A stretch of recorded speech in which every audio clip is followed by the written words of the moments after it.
돈을 버는 다양한 방법, 재테크 기사와 돈 되는 정보로 투자의 기준을 제시해주는 재테크 노하 머니쇼 시작합니다. 지난주 금요일 뉴욕 증시 3대 지수 혼조로 마감했는데요. 나스닥만 0.4% 올랐죠. 네, 그렇습니다.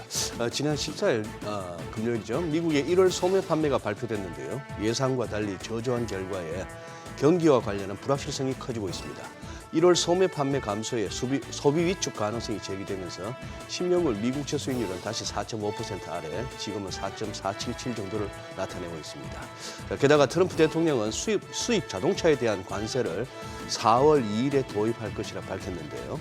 관세 정책을 내놓을 때마다 즉각 시행이 아닌 또 준비 기간을 두고 있어서 시장으로서는 안도와 우려를 동시에 갖게 됩니다. 자, 17일 오늘은 뉴욕 증시 대통령의 날로 하루 휴장합니다. 네, 지난주 금요일 국내 증시 양시장 모두 올랐습니다. 코스닥은 1% 가까이 올랐고요. 코스피는 0.3% 상승하면서 2,590선에서 거래를 마쳤습니다. 특히 코스피 유가증권 시장에서는 기관 매수입 입어서 상승을 나타냈고 또 장중에 2,600선을 터치하기도 했습니다. 예상을 뛰어넘어선 미국의 1월 물가 지표를 부정적으로 해석하지 않았고 오히려 업종별 순환매 장세 속에서 52주 신고가를 경신한 종목들도 많았습니다. 자, 이번 주 첫 거래일 개장을 앞두고 있죠. 코스피가 2,600을 넘어서며 강세를 보일 수 있을지 증시타임에서 짚어보겠습니다. 네, 그래서 지난주 금요일에 신고가를 경신한 종목이 많았다고 말씀해 주셨는데요. 방산주, 조선주 가운데 다수 종목이 52주 신고가를 경신했습니다. 이 두 업종은 트럼프 이익이 수혜주의자 또 관세 우려에서도 자유롭다고 꼽히는데요. 오늘 업종 돋보기를 통해서 자세히 살펴보겠습니다. 지금 보고 계신 머니쇼는 SBS 비즈앱과 유튜브에서 실시간 시청이 가능합니다. 더 많은 국내 주식 정보 받아보실 분들은 카카오톡 채널 머니랩 추가하시기 바랍니다. 그럼 먼저 빠르게 돌아가는 글로벌 증시 상황부터 정리해볼까요? 최주연 아나운서 소식 전해주시죠. 굿모닝 마켓입니다. 최근 뉴욕 증시는 사상 최고치 부근에서 횡보세를 보이고 있습니다. 트럼프의 관세 정책에 따른 불확실성이 지속되면서 주요 지수는 상방이 막힌 듯한 모습을 보여주고 있는데요. 지난 금요일장에서도 시장은 트럼프의 상호 관세 부과에 대한 영향을 주시하는 가운데 부진한 소매 판매 데이터까지 나오면서 시장은 방향성을 잃은 채 혼조세를 보였습니다. 마감 상황 보면 다우지수와 S&P 500 지수는 각각 0.37%, 0.01% 떨어졌고요. 나스닥 지수는 일부 기술주들이 지지해주면서 0.41% 홀로 올랐습니다. 시총 상위 종목 확인해 보시면 빅테크 중에서는 엔비디아, 애플, 메타가 강세를 보였습니다. 엔비디아는 최근 들어서 강한 반등세를 보이고 있는데요. 빅테크 기업들이 잇따라 AI 투자를 늘려서 엔비디아의 AI칩 매출이 늘어날 것이라는 기대가 확산된 가운데 금요일장에서는 머스크의 xAI가 엔비디아의 GB200 시스템을 탑재한 대래 서버를 구매할 것이라는 소식에 주가가 2% 넘게 올랐습니다. 또 그 밖에 애플도 저가형 아이폰이 곧 출시될 것이라는 소식에 3거래일 연속 올랐습니다. 시총 6위부터 보시면 메타가 1% 넘게 오르면서 20거래일 연속 상승하는 저력을 보여줬는데요. 전문가들은 메타는 AI에 따른 수익이 확대되고 있고 또 친 트럼프 행보가 주가에 긍정적인 영향을 끼치고 있다고 평가했습니다. 반면에 이틀 동안 급등세를 보였던 테슬라는 이날 약보합권에서 거래됐고요. 나머지 기업들은 모두 하락으로 마감했습니다. 이어서 금요일장에서 공개된 지표도 살펴보면 미국의 소매 판매는 거의 2년 만에 가장 큰 폭으로 감소한 것으로 나타났습니다. 1월 소매 판매는 0.9% 감소했는데요. 이는 월가 전망치였던 0.2% 감소를 크게 밑돌았고요. GDP 계산에 반영되는 통제그룹 소매 판매 수치도 0.8%나 감소한 것으로 나타났습니다. 일단 시장은 통상 연말 쇼핑설이 끝나면 소비가 줄어드는 경향을 보이는 데다가 악천후와 LA 화재로 인한 계절 조정 이후로 이번 지표에 큰 걱정을 하진 않았는데요. 다만 전문가들은 다음 달에도 비슷한 데이터가 나올 경우 경기 둔화에 대한 우려가 본격적으로 커질 수 있을 것으로 보인다고 전망했습니다. 이 같은 데이터가 나온 후 GDP 나우에서는 1분기 GDP 추정치를 기존 2.9%에서 2.3%로 하향 조정하기도 했습니다. 한편 또 특징적인 종목들도 살펴보면 이날 엔비디아의 공시로 AI 관련 종목들이 요동쳤습니다. 엔비디아가 지난해 4분기 투자 포트폴리오를 공개하면서 엔비디아가 지분을 인수한 종목들은 오르고 매각한 종목들은 떨어졌는데요. AI 음성 소프트웨어 사운드 하운드는 엔비디아가 보유 지분을 모두 매각한 것으로 나타나면서 주가가 28% 넘게 급락했고요. ARM은 엔비디아가 ARM의 보유 지분을 절반을 팔아치운 것으로 공개되면서 주가가 3% 넘게 떨어졌습니다. 반면에 이번 공시로 가장 큰 혜택을 본 종목은 위라이드였는데요. 위라이드는 엔비디아가 지난해 4분기에 신규 투자에 나선 것으로 확인되면서 83% 넘게 폭등했습니다. 국채 수익률은 소매 판매 데이터가 경기 둔화에 대한 우려를 키우자 큰 폭으로 떨어졌습니다. 10년물 국채 수익률은 0.04%포인트 떨어지면서 다시 4.4%대까지 내렸고요. 2년물 국채 수익률은 0.05%포인트 밀렸습니다. 국제유가는 4일 연속 떨어졌습니다. 우크라이나 종전에 대한 기대감이 나온 후부터 하락세를 계속해서 이어가고 있는데요. 지난 금요일엔 미국과 우크라이나가 우크라이나 전쟁 종식을 위한 논의를 시작했다는 소식에 소폭 내렸습니다. 또 한편 한동안 고공행진하던 금 가격은 차익실의 매물이 나오면서 크게 밀렸습니다. 3,000달러 부근까지 올랐던 금 선물은 1.51% 떨어지면서 2,900달러대까지 떨어졌습니다. 또 달러는 2개월 만에 최저치까지 밀렸습니다. 여전히 트럼프 대통령의 관세 정책에 대한 불확실성이 남아있지만 시장이 생각했던 것만큼 관세 역풍이 크지 않을 것이라고 보면서 달러가 하락세를 보이고 있는 것인데요. 달러 인덱스는 장 마감 당시 0.49% 떨어지면서 106.79에서 마감했습니다. 이어서 마지막으로 이번 주 주요 일정도 살펴보겠습니다. 이번 주는 경제지표 발표가 적고 거래일도 4일로 기존보다 짧은 만큼 주요 인사들의 입이 시장을 좌우할 것으로 보입니다. 우선 트럼프 대통령이 관세 그리고 러시아 우크라이나 종전 협상과 관련해서 어떤 발언을 내놓을지 지켜보셔야겠고요. 또 연준 인사들의 코멘트에도 주목하셔야겠습니다. 또 이번 주는 실적에도 주시할 필요가 있겠는데 일단 시장의 월마트 실적과 향후 소비자들의 소비 패턴에 대해서 나올 발언에 주시하고 있습니다. 월마트는 소비자 지출에 대한 간접 지표 역할을 하고 있기 때문인데요.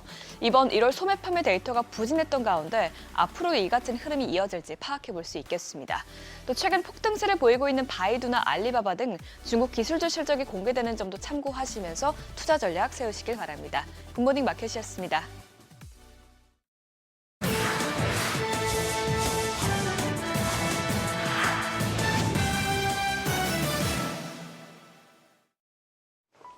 워런 버핏이 이끄는 버크셔 해서웨이가 연거푸 팔아치우던 애플 주식을 다시 움켜잡았습니다. 지난해 4분기 말 기준 애플 주식 3억 주를 보유해 지분 변동이 없었는데요. 보유 가치는 751억 달러, 우리 돈 108조 원 수준입니다. 버크셔는 지난해 3분기까지 애플 지분을 대거 내다 팔아와 월가의 관심이 집중돼 왔는데 매도 릴레이를 멈췄고 보유한 전체 상장 주식 자산 가치 30% 가까이를 차지하면서 여전히 개별 종목 중 가장 큰 투자 비중을 유지했습니다. 반면 한때 최은행주로 꼽히기도 했던 뱅크 오브 아메리카 주식은 매도세를 지속했는데 지분율은 8.9% 한 자릿수까지 낮아졌습니다. 버핏의 최근 투자 현황을 보면 또 하나 흥미로운 변화는 22년 만에 채권 투자에 나서기도 했다는 점인데요. 채권 투자액이 한때 우리 돈 420조 원을 넘기면서 주식 투자액을 훌쩍 뛰어넘기도 했습니다.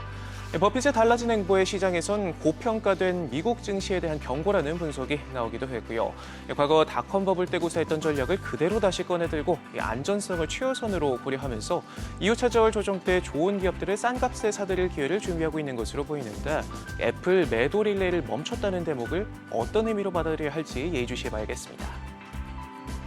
이런 가운데 애플은 본격적인 인공지능 생태계 키우기에 여념이 없습니다. 출시 1년 만에 혼합현실 헤드셋 비전 프로에 자사 AI 기능인 애플 인텔리전스를 추가할 계획인데요. 이르면 오늘 4월 작업이 진행되고 이번 주 개발자를 위한 베타 버전이 먼저 공개됩니다. 애플이 아이폰이나 아이패드, 맥을 제외한 다른 디바이스로 AI 도구를 확장하는 건 이번이 처음입니다. 비전 프로는 출시 당시만 해도 애플이 아이폰의 뒤를 이을 차세대 기기라는 설명에 기대감을 잔뜩 키웠었는데 다소 비싼 가격과 거추장스러운 사용성 또 콘텐츠 부족 등으로 흥행하지 못했습니다. 하지만 최근 목에 걸린 가시처럼 꽉 막혔던 이 중국 현지 AI 서비스 활로를 뚫은 데다 인공지능을 활용한 로봇 산업에 발을 들이는 등 AI 지각생 꼬리표를 떼고 이 스마트폰 세대 뒤를 이을 차세대 디바이스 발굴에 열을 올리는 모습입니다. 글로벌 칩 설계 강자로 꼽히는 영국 ARM이 올해 처음으로 자체 개발한 칩을 선보입니다. 이르면 오는 여름 공개할 예정이고요. 이미 고객사로 메타를 확보한 것으로 전해졌습니다. 파이낸셜 타임즈는 이번 자체 칩 출시가 향후 AI 칩 생산으로 전환하려는 더 큰 계획의 첫 단계로 예상된다 짚었는데요. 대주주인 소프트뱅크 손정희 회장의 본격적인 AI 드라이브에 맞춰 생태계 확장에 나섰다는 해석입니다. ARM은 스타게이트 프로젝트의 일원으로 미국이 구상하는 AI 생태계 구축의 한 축을 맡고 있기도 한데요. 한미일 AI 동맹, 특히 삼성전자의 미래에도 중요한 역할을 할 것으로 기대를 모으고 있습니다.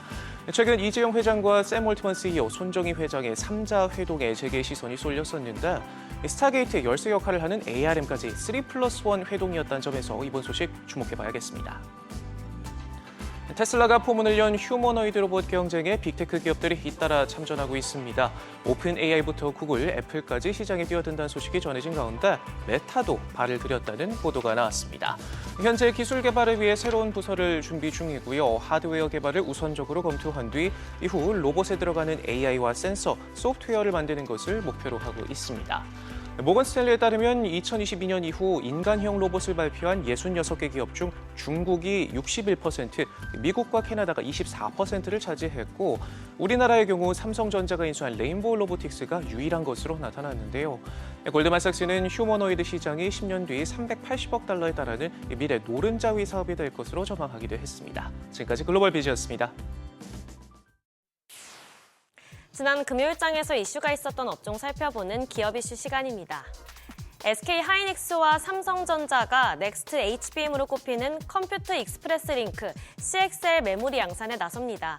그러면서 관련주가 상승부를 강하게 켰는데요. SK 하이닉스는 당장 다음 달에 양산에 돌입하고 삼성전자도 전파 인증 절차를 거치면서 양산 준비를 사실상 마무리하고 있습니다. CXL은 CPU나 GPU 등과 같은 각 반도체의 인터페이스로 이들을 CXL로 통합하면 메모리 용량을 확대하는 효과를 낼 수 있는데요. AI 발전으로 처리해야 할 데이터 양이 증가하는 가운데 CXL이 그 해결책으로 주목을 받고 또 여기에 국내 기업들의 구체적인 양산 소식까지 전해지면서 주가가 급등한 것으로 분석됩니다. 마감 상황 보면 TLB가 상한가 기록했고 코리아 서키트 24.5%, 네오셈도 24% 가까이 올랐고요. 오키스전자 17.13%, 파도도 10% 가까이 상승 마감했습니다. 반도체주도 시세 분출했는데요. 국내 팹리스와 파운드리 또 반도체 수요 기업 등이 드림팀을 결성해서 K-온디바이스 AI 반도체를 만듭니다. 기업들이 원하는 AI 반도체를 국내 토종 팹리스가 설계하고 또 국내 파운드리가 만드는 형태인데 즉 수요 기업과 팹리스, 파운드리를 연결해주는 사업입니다. 업계에선 삼성전자가 위탁 생산을 맡을 거란 관측이 나오고 있는데요. 현재 업종별로 온디바이스 AI 칩을 개발해서 4대 주력 사업의 첨단 제품을 만드는 것을 목표로 하고 있습니다. 특히 온디바이스 AI가 2027년까지 약 1,500억 달러 규모로 성장할 것으로 예측되는데요. 그동안 팹리스와 소재 부품 장비 시장을 키워줄 수 있는 공공 파운드리의 필요성이 꾸준히 제기되어 온 만큼 해당 소식으로 관련 시장이 더욱 개화할 것으로 예상되고 있습니다. 마감 상황 보면 마이크로 컨텍솔 상한가 기록했고요. HVM 24.29%, 오키스전자 17% 넘게 올랐고 해성 DS도 17% 가까이 올랐고요. MK전자가 8.44% 강세 보였습니다. 로봇 경쟁의 판이 점점 커지고 있습니다. 먼저 구글의 휴머노이드 로봇 파트너인 앱트로닉이 최근 3억 5천만 달러의 투자금을 확보했습니다. 앱트로닉과 구글은 지난해 12월 휴머노이드 로봇 개발과 관련해 협력한다고 발표했는데요. 앱트로닉은 이번 투자 유치를 계기로 옵티머스를 개발 중인 테슬라의 라이벌 대열에 합류하겠다 목표입니다. 테슬라도 이에 질 수 없죠. 옵티머스 개발 속도를 높이면서 올해 최대 10,000대의 옵티머스 제작을 목표로 하고 있는데요. 이를 위해 일본의 THK가 옵티머스의 중요 공급업체가 될 거란 소식이 전해지면서 THK와 기술 제휴를 맺은 국내 기업 삼익 THK의 주가가 급등했습니다. 뿐만 아니라 메타도 AI 기반 휴머노이드 로봇을 개발하기 위해 새로운 부서를 꾸리고 있다는 보도가 나왔었죠. 여러 호재들의 관련주가 강세 보였는데 먼저 호재 있었던 삼익 THK가 24.42% 올랐고요. 휴림 로봇 14.35%, 하이젠 R&M도 8.87% 강세 보였고 레인보우 로보틱스와 우린 PTS 모두 5% 넘게 올랐습니다. 마지막으로 화장품주도 시세 분출했는데요. K뷰티가 일본 수입 화장품 시장에서 1위 굳히기에 들어갔습니다. 일본의 2024년 연간 화장품 수입 실적에 따르면 K뷰티는 일본의 전체 화장품 수입에서 30.3%의 점유율로 1위를 차지했는데요. 3년 연속으로 올랐습니다. 수입액이 전년 대비 40% 증가하면서 2위인 프랑스와의 점유율 격차도 5%포인트 가까이 늘었는데 특히 스킨케어와 컬러 메이크업 부문에서 고른 성장을 기록했습니다. 했습니다. 현지에서의 좋은 반응을 얻고 있는 카테고리를 기반으로 현지화 제품 출시 등 전략을 확대하면서 이에 따른 추가 성장도 기대되고 있는데요. 또한 중국 제품이 새로운 라이벌로 떠오르고 있긴 하지만 아직 제품력 측면에선 경쟁 상대로 보기 어려워 당분간 성장세가 지속될 거란 전망입니다. 마감 상황 보면 아이패밀리 SC가 14.16%, 스킨앤스킨이 9% 넘게 올랐고 더람이 4.22%, 한국 화장품과 CNC 인터내셔널 모두 3% 넘게 올랐습니다. 지금까지 금요일장 이슈 전해드렸습니다.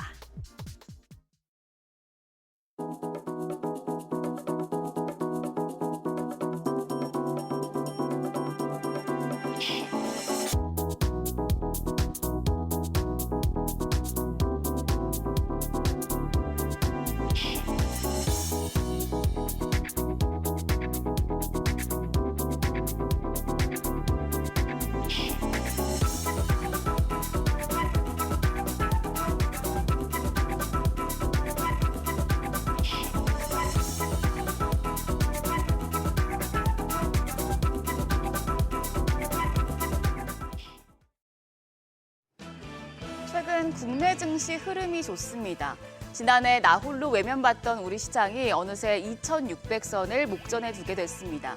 지난주 마지막 거래일 트럼프 관세와 미국 경기 불안에도 상승부를 킨 데다 지난 10거래일간 코스피와 코스닥 일평균 거래 대금이 28%나 급등한 점 등이 상승 랠리에 대한 기대감을 키우고 있습니다. 다만 순환매가 강하게 돌고 있기 때문에 스스로 중심을 잡지 않으면 휩쓸리기 쉬운 장세가 연출되고 있는데요. 이번 주 시장은 어떻게 대응해야 할지 어제장 복귀하면서 투자 포인트 체크하겠습니다. 코스피는 0.3% 상승해서 2,591포인트였고 코스닥 0.9% 상승했습니다. 코스피는 4거래일 연속 상승하면서 작년 10월 이후 처음으로 장중에 2,600선을 터치하기도 했습니다. 미국의 상호관세 발표는 협상을 위한 시간이 생긴 점이 안도 요인으로 작용했고요. 미국의 PPI는 시장 예상을 상회했지만 PC 물가 세부 항목인 서비스를 중심으로는 하락세를 보인 점 등이 긍정적으로 작용했습니다. 트럼프 미국 대통령이 부가가치세를 가진 나라의 상호관세 부과 방침을 밝히면서 우리나라 수출에 대한 우려가 커졌기 때문에 오늘 국내 증시가 이 부분을 쉽게 넘길 수 있을지에 대해서는 확인이 필요하겠습니다. 수급적으로는 외국인이 유가증권 시장에서 강하게 팔아내는 모습이었습니다. 3,200억 원 넘는 순매도했고요. 개인도 660억 원 가까운 팔자세를 기록했습니다. 기관만 홀로 3,700억 원가량 순매수했습니다. 코스닥 시장에서는 6거래일 만에 메이저 수급 주체의 쌍끌이 매수세가 나타났습니다. 외국인이 2천억 원 가까이 순매수했고 기관도 120억 원 사자 포지션 취했습니다. 여기서는 개인 투자자 홀로 1,800억 원 넘는 매도 우위였습니다. 지난주 금요일은 대형주들이 두드러지는 상승세를 보였습니다. 대형주 내에서도 과열됐던 산업재 쪽은 식고 이 흐름이 반도체와 바이오, 로봇 쪽으로 이동하는 양상이었는데요. 유가증권 시장 시총 상위 종목 중에서는 LG에너지솔루션과 현대차를 제외한 8개 종목이 상승했는데 삼성전자가 소폭이긴 하지만 장중에 상승하면서 긍정적인 영향을 미쳤습니다. 그리고 SK하이닉스와 셀트리온 등이 1% 내외의 강세 기록했습니다. 코스닥 시장에서는 지각 변동이 예고됐습니다. 10일까지 상승과 하락이 퐁당퐁당 나타났는데요. 2차 전지주인 에코프로 형제와 삼천당 제약, 인후공업 등이 부진한 반면에 제약바이오 그리고 로봇주가 강세를 보였습니다.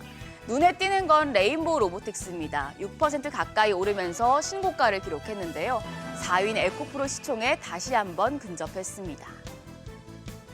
환율은 하락했습니다. 정기장 마감 시간 달러 기준 4원 내린 1,443원 50전의 거래를 마쳤습니다.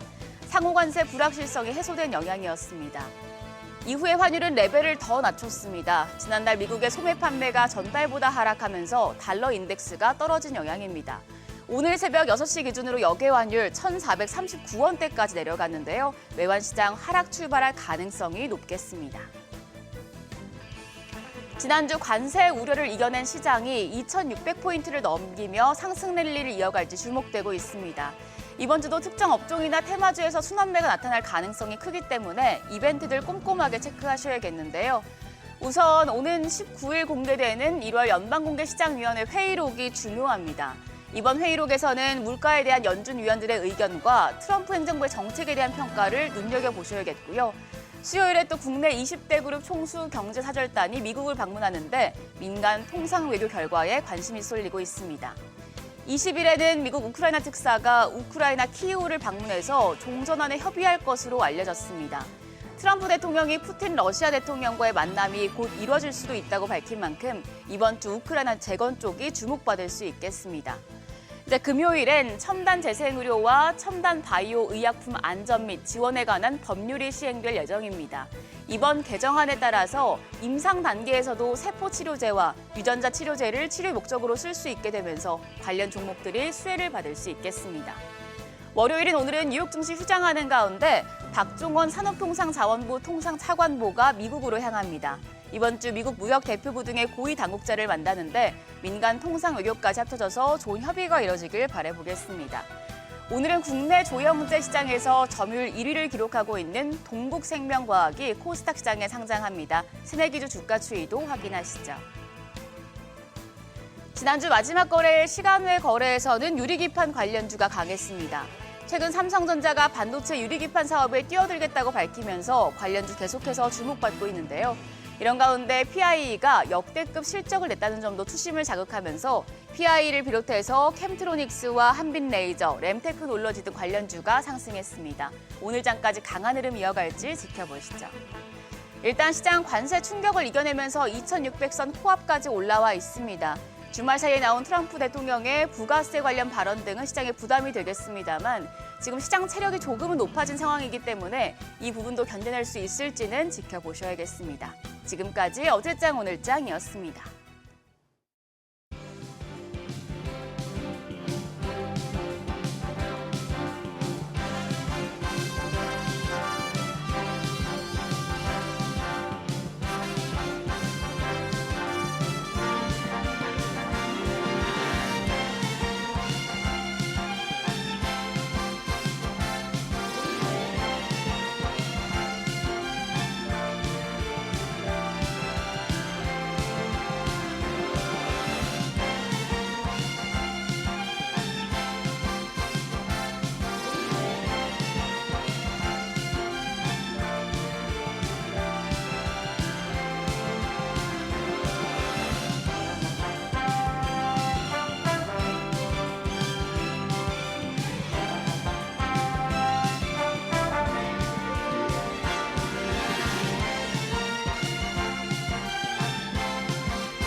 네, 현재 시각 8시 24분 향해 갑니다. 지금 보고 계신 머니쇼는 SBS BG앱과 유튜브에서 실시간 시청이 가능합니다. 특히 SBS BG앱 다운로드 받으셔서 시청하시면 다양한 정보, 뉴스 확인해 보실 수 있고요.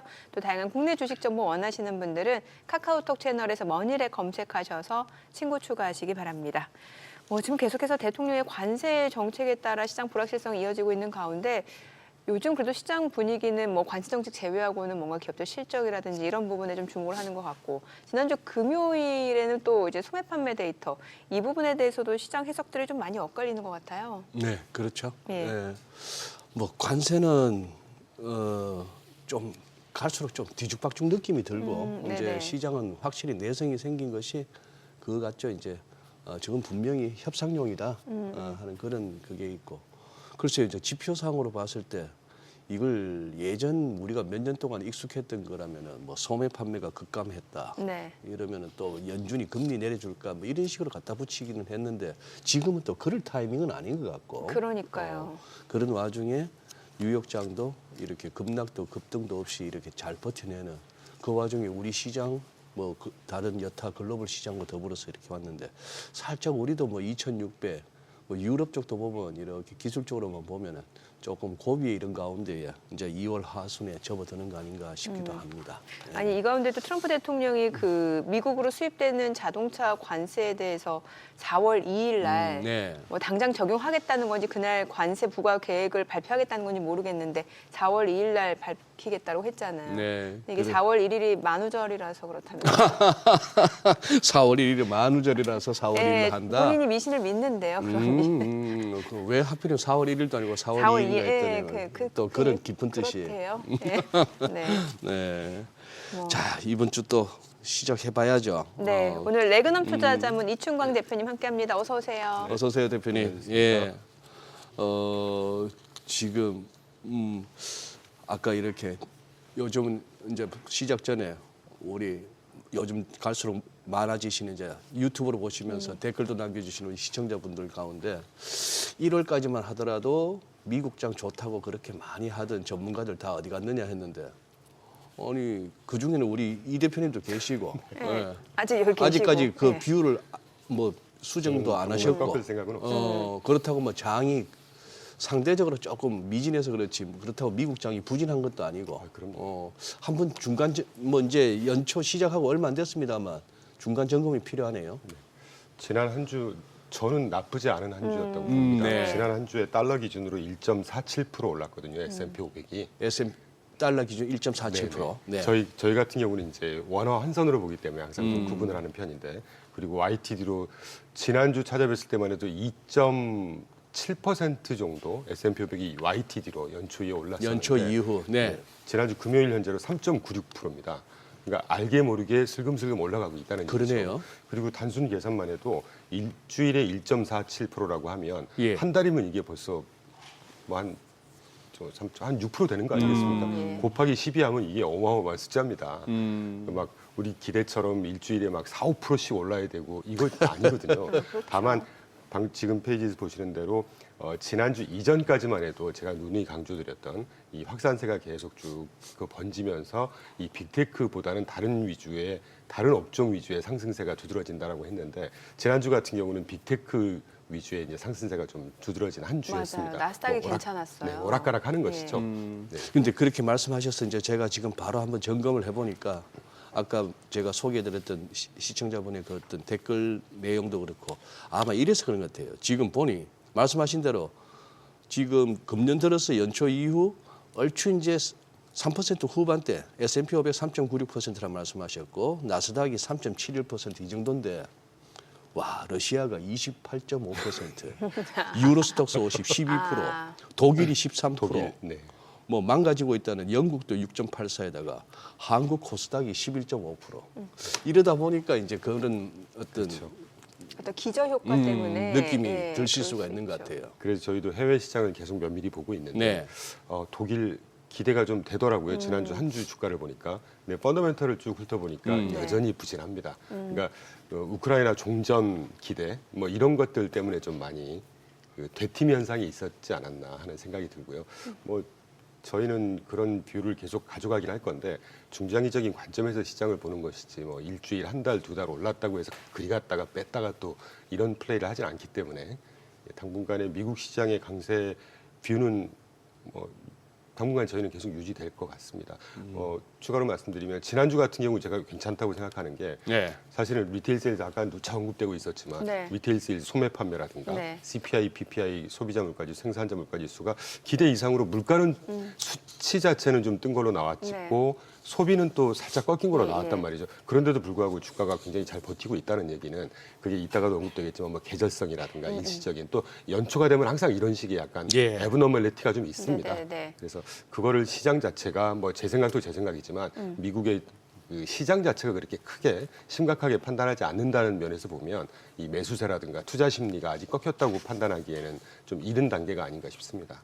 말씀 주신 김에 소매 판매 지표를 좀 얘기해 볼게요. 지금 나온 데이터만 놓고 봤을 때는 확실히 소매 판매가 급감한 것이다라는 얘기인데 이게 말씀 주신 대로 뭐 한파 때문이다 아니면 로스앤젤레스 지역의 그 산불 때문이다 일회성 요인이다 이런 얘기도 있고요. 근데 어떻게 봐야 돼요? 그걸 감안하는 것보다는 제 느낌으로는 예. 조금 좀 과하게 빠진 것 같아요. 과하다. 그러니까 이제 뭐 과하다는 표현 어떻게 들릴지 모르겠지만 기대보다는 조금 더 이렇게 하락한 것 같은 그러니까 느낌이 소비가 있기 더 때문에 위축됐다. 네네. 예. 그래서 조금 저 개인적으로는 이런 부분이 조금 우려가 되죠. 누차 말씀드리지만 저희는 이제 이 펀더멘털을 좀 중시하려고 하기 때문에 소매 판매가 생각보다 이렇게 더 많이 빠졌다. 요거를 한 두세 달, 다음 달 뭐 다음 달에 발표되는 네. 것들을 좀 더 확인해야 되겠다. 조금 우려감이 있는 건 사실이긴 합니다. 예. 에도 불구하고 지난주 말씀드린 대로 우리가 미국 소비가 실제로 제대로 보려면 이 소매 판매 미국 소비 전체의 한 3분의 1밖에 차지 안 하는 리테일 세일즈보다는 이 서비스 부분의 소비 그걸 포함한 PC라고 하죠. 네. 네. 소비 지출을 봐야 이제 정확한 추세를 볼 수 있다는 네. 말씀을 좀 덧붙이고 싶습니다. 지금 준비하신 자료인가요? 저 소매 판매. 저 아, 내용을 네. 좀 이게 설명해 이제 지난번에 주시면. 발표됐던. 예. 그리고 또 하나는 이제 컨트롤 그룹이라고 해서 이 GDP에 산입되는 예, 항목이죠. 아, 죄송합니다. 그 네. PC에 산입되는 항목이죠. 이런 친구들이 좀 많이 빠졌었잖아요. 그러니까 적어도 이제 물가 이슈는 좀 잠잠해진 우리가 CPI, PPI가 오는 거로 나왔지만 실제로 세부 항목들을 보면 좀 빠지는 항목들도 있기 때문에 물가는 그렇게 큰 이슈에서는 이제는 좀 뭐 안심해도 되는 그런 추세가 아닌가 하는 생각이 듭니다. 지금 저 그래프에서 오른쪽 끝에서 훅 꺼지고 있는 빨간색은 이게 이제 컨트롤 그룹이라고 해서 예. 그 GDP 항목에 들어가는 항목이죠. 그러니까 예. 자동차라든가 자동차. 가구, 아. 건축자재 이런 애들이. 근데 이런 애들이 좀 빠졌다는 게 조금 우려감이 들긴 하지만 예. 여전히 말씀드리지만 그 PC라는 걸 그러니까 미국의 그 거시 데이터 캘린더를 보면 월 초에 노동시장, 월 중간에 소비, 네. 월 말에 이제 이 PC를 포함한 FMC가 있는 경우에는 또 FMC 뭐 이런 식으로 발표가 된단 말이죠. 그래서 이번 지난주에 이제 리테일 세일즈를 봤으니까 다다음 주로 제가 기억하는데 네네. 이 리테일 세일즈를 포함한 PC가 발표가 됩니다. PC를 봐야 미국의 전체 소비 추세를 좀 제대로 판단할 수가 있겠죠. 덕분에 이 컨트롤 그룹이 빠진 덕분에 지난주 금요일 기준으로 아틀란타 연방은행에서 매일 실시간 예. 그 해당 분기 네. 전망 GDP 나우를 2.9에서 2.3으로 하향 조정을 했어요. 근데 이건 전혀 심각하게 보실 필요가 없는 게 이 실시간 GDP 나우라고 하는 거는 그때그때 데이터를 갖고 오르락 내리락을 계속 반복을 합니다. 예. 그래서 요번 달은 조금 혼재돼 있는 것 같아요, 지금. 그래서 물가도 마찬가지고 연초 아까 앵커님 말씀해 주신 대로 연초 효과 또는 계절적인 거 LA 산불 이런 것들 때문에 좀 제대로 추세를 파악하기 힘들기 때문에 결국은 다음 달께 중요하지 않을까 하는 생각이 듭니다. 늘 그렇지만. 예. 예. 좀 더 지켜보고자 하는 것이죠. 지켜보고자. 뭐 제가 이제 질문 비슷하게 하나 드리기도 전에 제가 생각해도 이거는 참 이코노미스트들이나 뭐 시청자분들 실소를 금하기 힘들 수도 있는데 저는 이번에 특히 트럼프 취임 이후에 최근 들어서 물가 지표, 뭐 소매 판매할 것 없이 제가 주목하는 거는 예상치 대비 너무 틀린 거예요. 너무 틀리길래 뭐 그럴 수도 없고 그래서도 안 되지만 혹시나 뭐 노동부가 됐건 상무부가 됐건 이 지표 발표하는 이쪽에서 생각보다 나쁘게 소매 판매도 안 좋았고 인플레도 생각보다 높고 해서 대통령님 좀 살살 갑시다. 지금 안 좋아요. 인플레도 좀 약간 걱정이 되고 경기도 약간 그거 하니까 살살 갑시다 하는 그거 시그널을 내나 싶기도 한데 지금 우리 이 대표님은 투자를 하시면서도 이렇게 탑다운식으로 좀 거시 쪽을 많이 보시잖아요. 네. 근데 분명 그 좀 미국 장이 상대적으로 조금 양에는 안 찹니다만 꾸준히 우상향은 하고 있고 다만 금융 환경은 굉장히 좋아요. 아, 달러 약세에다가 금리도 유가 하락하고 있고, 유가 하락하고 금리 있고 금리도 탄력적으로 내리고 하락하고 있고 네. 이런 어떤 부분이 결국은 어떤 시장의 증시에 계속해서 어떤 자양분을 공급할까요? 네, 저는 딱 같은 생각을 하고 있습니다. 그래요. 대신 이제 그 중장기적인 추세로 보면 이런 그 방금 언급해 주신 몇 가지에 대해서 단기적으로 움직일 수는 있지만 결국 수렴하는 거는 이 펀더멘탈 흐름에 수렴한다고 믿기 때문에 아까 소매 판매라든가 이런 것들을 굉장히 좀 중시해서 보려고 합니다. 근데 조금 뭐 여러 번 그거 몇 보 양보해도 그래도 비싸다는 느낌은 있는데. 밸류에이션 부담은 늘 있죠. 그런데 지난 2년 내내 밸류에이션 부담 항상 있었습니다. 그래요. 그걸 다 극복하고 올라갔던 게 미국 시장이었고 말씀 나온 김에 네. 질문에는 네네. 조금 동떨어지지만 네. 우리가 최근 한 달 정도 우리가 좀 이렇게 우리 관점에서 벗어났던 이슈가 하나 있습니다. 기업 이익이죠. 지난주 그러네요. 금요일 현재 네, 네. 지금 띄워주신 3페이지를 제가 띄워놨는데 그 글로 제가 적어놓은 걸 한번 참고해 주시죠. 지난주 금요일 현재까지 S&P 500 미국을 대표하는 500개 기업 중에 77%가 실적 발표를 했습니다. 그 중에 EPS 성장률이 제일 중요한 거 아니겠어요? 예. 레버뉴 매출도 중요하지만 이 기업 이익의 성장성이 76%가 서프라이즈를 기록했고요. 그 500개 기업 중에 실적 발표한 77%의 기업 중에 76%가 EPS 성장률로 볼 때 서프라이즈를 기록했다고 하는 거는 기업 이익 자체는 계속 개선되고 있다는 이야기입니다. 그리고 이 76% 서프라이즈 비율이 과거 5년 평균 77%, 10년 평균 75%보다 10년 평균보다는 조금 더 높고요. 그리고 이걸 다시 연환산을 해보니까 당초에 지난 4, 4분기의 EPS 성장이 11.8% 정도 성장할 거야라고 예상을 했었는데 실제로 이거보다 한 5%포인트 더 높은 16.9%가 나오고 있다는 얘기죠. 그러니까 기업들이 우리가 조금 트럼프 이슈 때문에 조금 이렇게 잘 못 보고 생각을 못 하고 지나쳐 왔었지만 기업 실적 개선세는 계속되고 있다는 이야기입니다. 이런 것들이 시장을 좀 떠받쳐주는 긍정적인 부분 아니었나 하는 생각이 드는 것이죠. 네, 사실 저희가 이 자리에 앉아서 이제 경기와 관련된 데이터, 지표들을 좀 짚어드리긴 합니다만 말씀 주신 대로 이제 기업 이익과 반영돼서 이제 주가 움직임이 나타나는 게 미증시 같은 경우는 제 기억으로 한 2023년 이후부터 계속해서 이런 흐름이 좀 이어졌던 것 같거든요. 실제로 최근에 보면 팔란티오테크도 실적 굉장히 좋았잖아요. 그러니까 주가가 계속해서 화답하는 모습이었고 메타도 마찬가지고. 메타 지금 20거래일 연속 상승했잖아요. 예, 앞으로도 당분간 좀 이런 흐름이 계속해서 이어질 것이다라고 보시는 거예요. EPS 성장률이라든가 예. 기업이익 성장성이 유지가 된다면 그렇게 가겠죠. 예, 그런데 작년 연말 기준으로 제가 한 100개 보고서를 읽었습니다. 네네. 올 연초에 네. 이제 전망 자료를 만들기 위해서 공통적으로 하는 이야기가 2024년도에 이렇게 개선됐었는데 2025년도에는 그거보다 더 높은 성장성을 기록할 거다. 기업 이익이. 네네. 이게 시장의 컨센서스고 지금 현재 지난 4분기 나온 수치만 보더라도 그 컨센서스에 부합하는 추세가 나오고 있다는 측면에서 보면 아직은 좀 긍정적으로 봐도 되지 않을까 하는 생각이 드는 것이죠. 그리고 제가 굳건히 믿고 있는 거는 트럼프, 네. 우리가 우스갯소리로 투항상이라고 표현하지 않습니까? 네네. 처황상. 네. 예. 트럼프는 기본적으로 기업인 출신이고 친기업적이죠. 시장주의자입니다. 네네. 네, 그래서 아까도 앵커님께서 관세 살짝 소개해 예. 주시면서 좋은 표현을 해주셨는데 미국 경제가 조금이라도 훼손되게끔 하는 그런 조치를 극단적으로 취할까? 저는 전혀 그렇게 믿고 있지 않습니다. 그래서 그런 효과도 분명히 있을 것이고요. 예.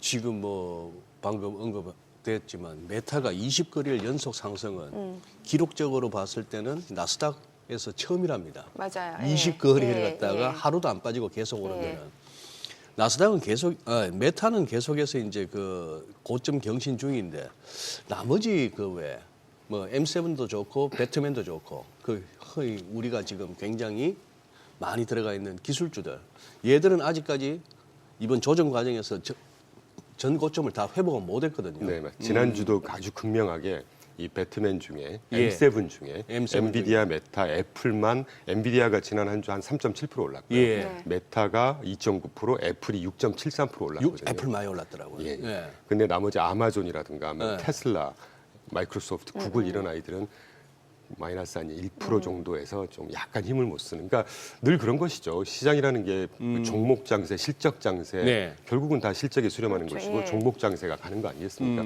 그래서 지지난주에 제가 좀 외람된 표현을 본 게임이 시작될 거다라고 하는 것은 아주 종목별로 이제 희비가 갈릴 거라는 의미에서 말씀을 드렸었고 조금 더 확대해 보면 업종별로도 이제 희비가 갈릴 겁니다. 네. 참고로 말씀드리지만 저희 회사에서 운영하는 포트폴리오 4개 포트폴리오 중에 제가 왜 지난주에 부동산 업종 소개해드리면서 네네네. 부동산이 좋을 것 같다고 말씀드렸잖아요. 예. 실제 지금 현재까지 부동산이 제일 좋아요. 저희 포트폴리오 기준으로만 봐도. 종별로 봤을 때 수익률이 부동산이 제일 좋아요. 예, 저희 포트폴리오 기준으로 보면 지난 한 달에 한 6% 올랐거든요. 반면에 한 달 동안 S&P 500이 1.8% 올랐습니다. 예. 그러니까 이런 식의 업종도 그렇고 종목도 그렇게 이제 차별화가 되겠죠. 또 그런 것이 또 건강한 시장 아니겠습니까?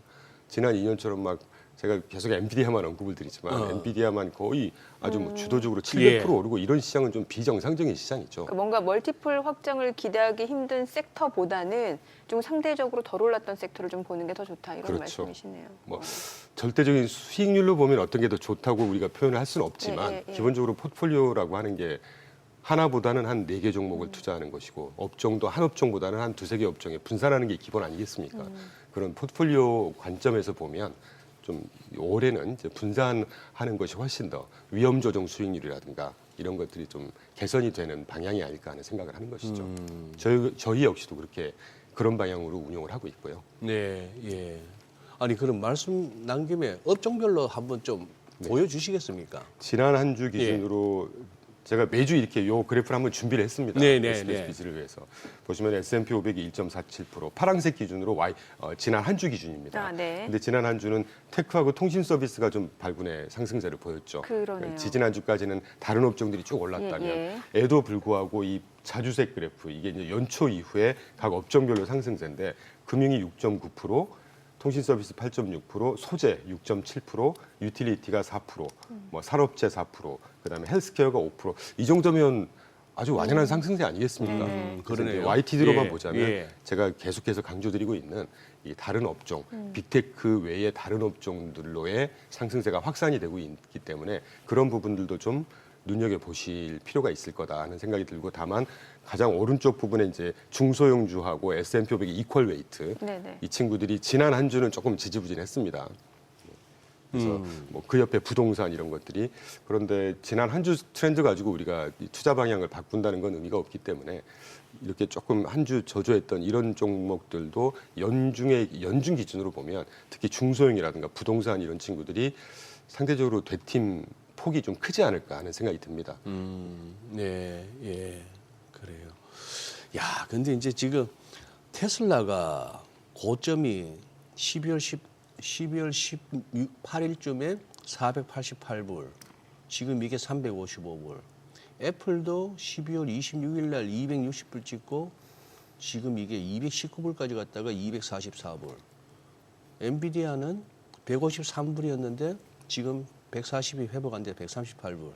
야, 그런 상황에서 지금 이제 우리가 우리 서학개미들 많이 들고 있는 요게 지금 이제 전고점을 넘을 수 있는 정도까지의 강세장이 지속되느냐 아니면 전고점 근처에서 또 이렇게 힘이 딸리느냐. 요거는 또 이제 한번 지켜볼 만한. 지켜봐야 되겠죠. 그리고 거기에 가장 중요한 기준이라는 건 이제 28일인가 9일 날 이번 달 후반에 이제 엔비디아가 실적 발표할 거 네네. 아니겠습니까? 예. 그걸 좀 중요시하게 봐야 되겠죠. 엔비디아 지난 실적. 3분기에 분기별 EPS 성장률이 101%였거든요. 네네. 예. 그거보다 높게 나오느냐 아니면 그거보다 좀 낮게 나오느냐에 따라서 이제 빅테크 쪽에 분위기가 조금 더 달라질 수도 있고 뭐 이런 기대를 하고 있습니다. 예상을 하고 있습니다. 그리고 앞서서도 이제 소매 판매보다는 개인 소비 지출 PC가 중요하다는 말씀 주셨잖아요. 그럼 이 PC 지금 시장 예상치는 어느 정도인 거예요? 사실 PC 가지고 예. 시장 예상치는 안 나옵니다. 예. 이제 PC 물가는 예상치가 예. 나오죠. 말씀 나오신 김에 CPI, PPI는 뭐 지난주 네. 예상보다 높게 나왔으니까. 그런데 다만 우리가 그러니까 그 당일날 2월 12일 날 CPI가 나왔는데 당일날이 장 초반에 아주 심하게 빠졌었잖아요. 그러다가 거의 속된 표현으로 똔똔 수준까지 회복을 했던 예. 이유는 제가 지금 띄워놨던 부분 중에 슈퍼코어 CPI 중에 네. OER, 집주인 등가료죠. 그리고 임대료, 중고차, 자동차 보험료 이런 친구들이 그래도 생각보다 그렇게 높게 나오진 않았었습니다.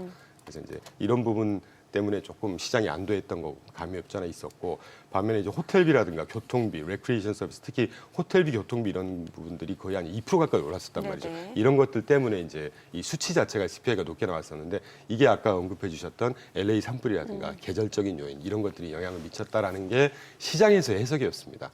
예, 그래서 좀 안도감이 들었다는 거고 생산자 물가지수 같은 경우도 근데 생산자 물가지수는 그 생각보다 이렇게 심각하게 우리가 볼 필요가 없다고 하는 것이 그래프에서 보시는 것처럼 전달께 아주 낮게 나왔다가 조정이 돼 있었어요. 네. 높게 조정을 예, 하면서 예. 수치 자체는 전달보다 이번 달 발표된 게 조금 떨어진 걸로 네. 나왔었기 때문에 그리고 아까 제가 살짝 실언을 했었는데 이 밑에서 보시는 항공료, 포트폴리오 관리비, 의료비 요게 이제 PC에 들어가는 항목들이란 말이죠. 그런데 하나같이 다 마이너스로 쑥 떨어졌습니다. 또 요 부분들의 물가들. 네, 네. 그래서 시장이 좀 그날 뭐 한 1% 가까이 아하, 뭐 예. 폭등까지는 아니지만 예. 회복했던 근거가 됐었는데 요걸 근거로 PC 물가를 우리가 보통 이제 IB들이 예상을 합니다. 근데 작년 한 중반 정도부터인 것 같아요. IB들이 이 PC 물가 예상하는 게 비교적 굉장히 정확합니다. 왜냐하면 소비자 물가 발표된 거, 생산자 물가 발표된 거, 그리고 지난주에 또 발표됐던 게 수입 물가가 발표가 됐거든요. 요 세 개를 합산해서 PCE를 산출을 합니다.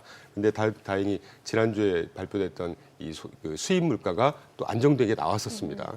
그런 것들을 감안해서 골드만삭스가 저는 개인적으로 이 골드만삭스가 비교적 아주 정확하다고 판단하고 있는데 네. PCE 먼서먼스란 0.3 그리고 YOY로 2.6 정도니까 이 정도면 아주 평균 수준이거든요.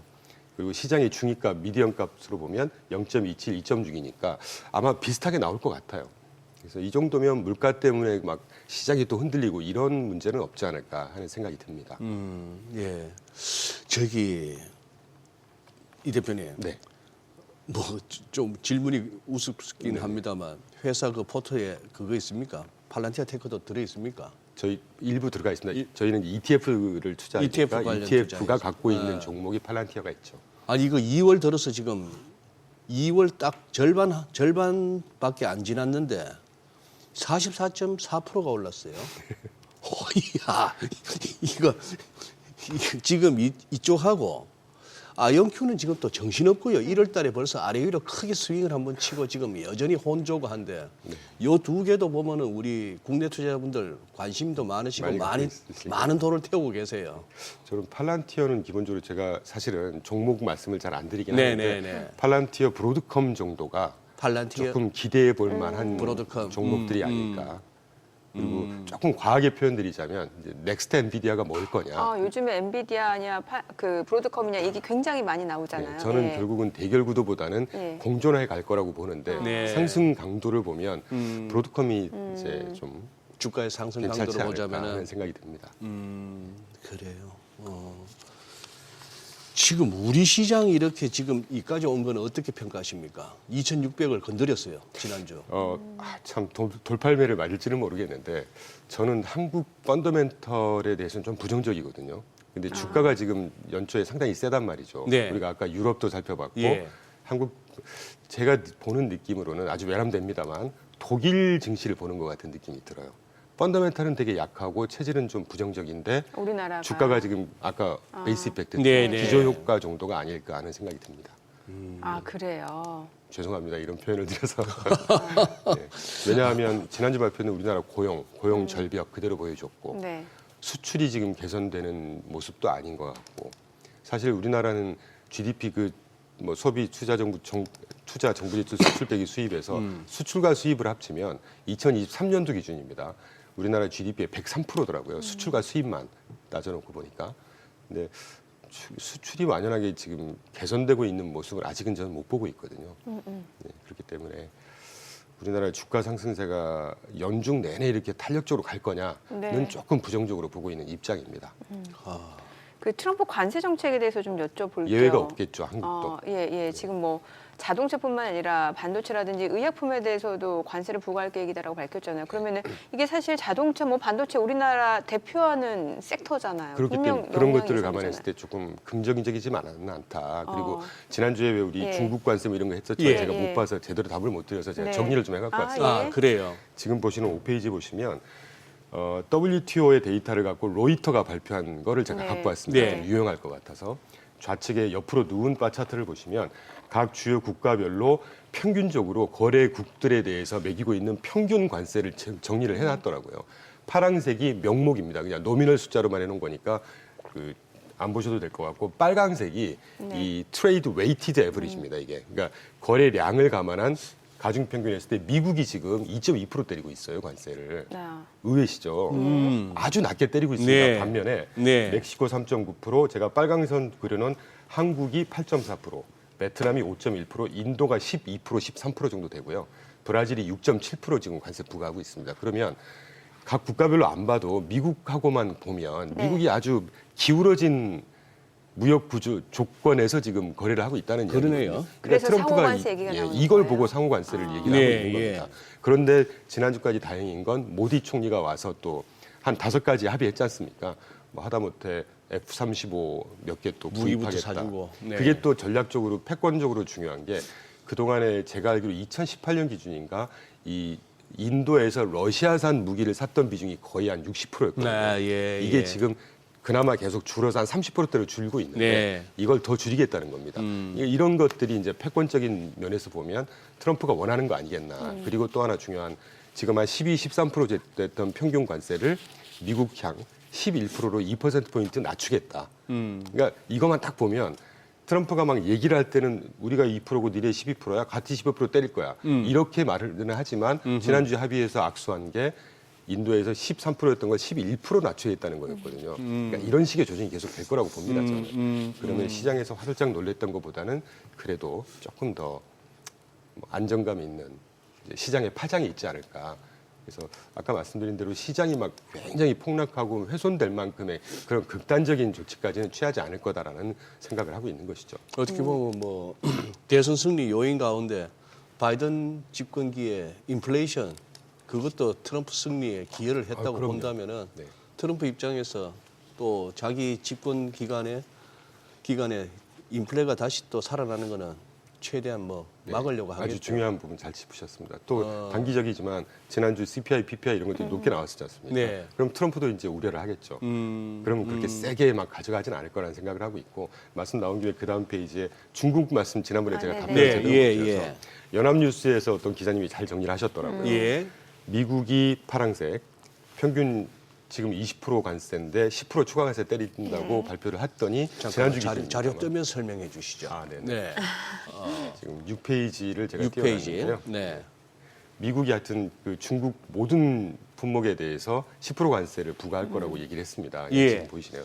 그랬더니 중국이 바로 보복 관세를 취하겠다. 그 다음 페이지가 될 텐데. 네네. 네, 지금 이거 보시면 보복 관세, 추가 관세 매기겠다. 그리고 비관세 조치 뭐 WTO에 제소하겠다. 사실 WTO 제소하는 건 아무 의미 없습니다. 잘 아시겠지만 그러니까 약간 쇼잉하는 거예요. 예. 그런데 중요한 건 그 밑에 텅스텐 텔루늄부터 이렇게 그 금속 물질 수출 통제에 나온 것 중에 25개 금속 물질에 대해서 수출 통제하겠다고 발표를 했는데도 불구하고 지금 현재 4차 산업혁명 AI 관련해서 중요한 금속이라는 게 히토리지 않습니까? 예. 중국이 또 히토리를 많이 갖고 있고 이번에 수출 통제하는 부분에 히토리를 전부 다 넣지 않았습니다. 일부 몇 개만 넣었고요. 넣지 않았고 그다음에 의외시겠지만 미국산 중국이 수입하는 품목 중에 무시하지 못할 비중을 갖고 있는 품목이 농산물이거든요. 네네. 농산물 전혀 보복 관세 조치에 산입하지 않았죠. 예. 그러니까 중국도 이 기울어진 게임에서 또는 패권적인 움직임 그리고 중국 자체가 경제가 지금 힘들기 때문에 완전히 전면전으로 가자 이거는 좀 아닌 것 같아요. 그래서 크게 극단적인 상황까지는 안 가지 않을까 하는 생각을 하고 있습니다. 네.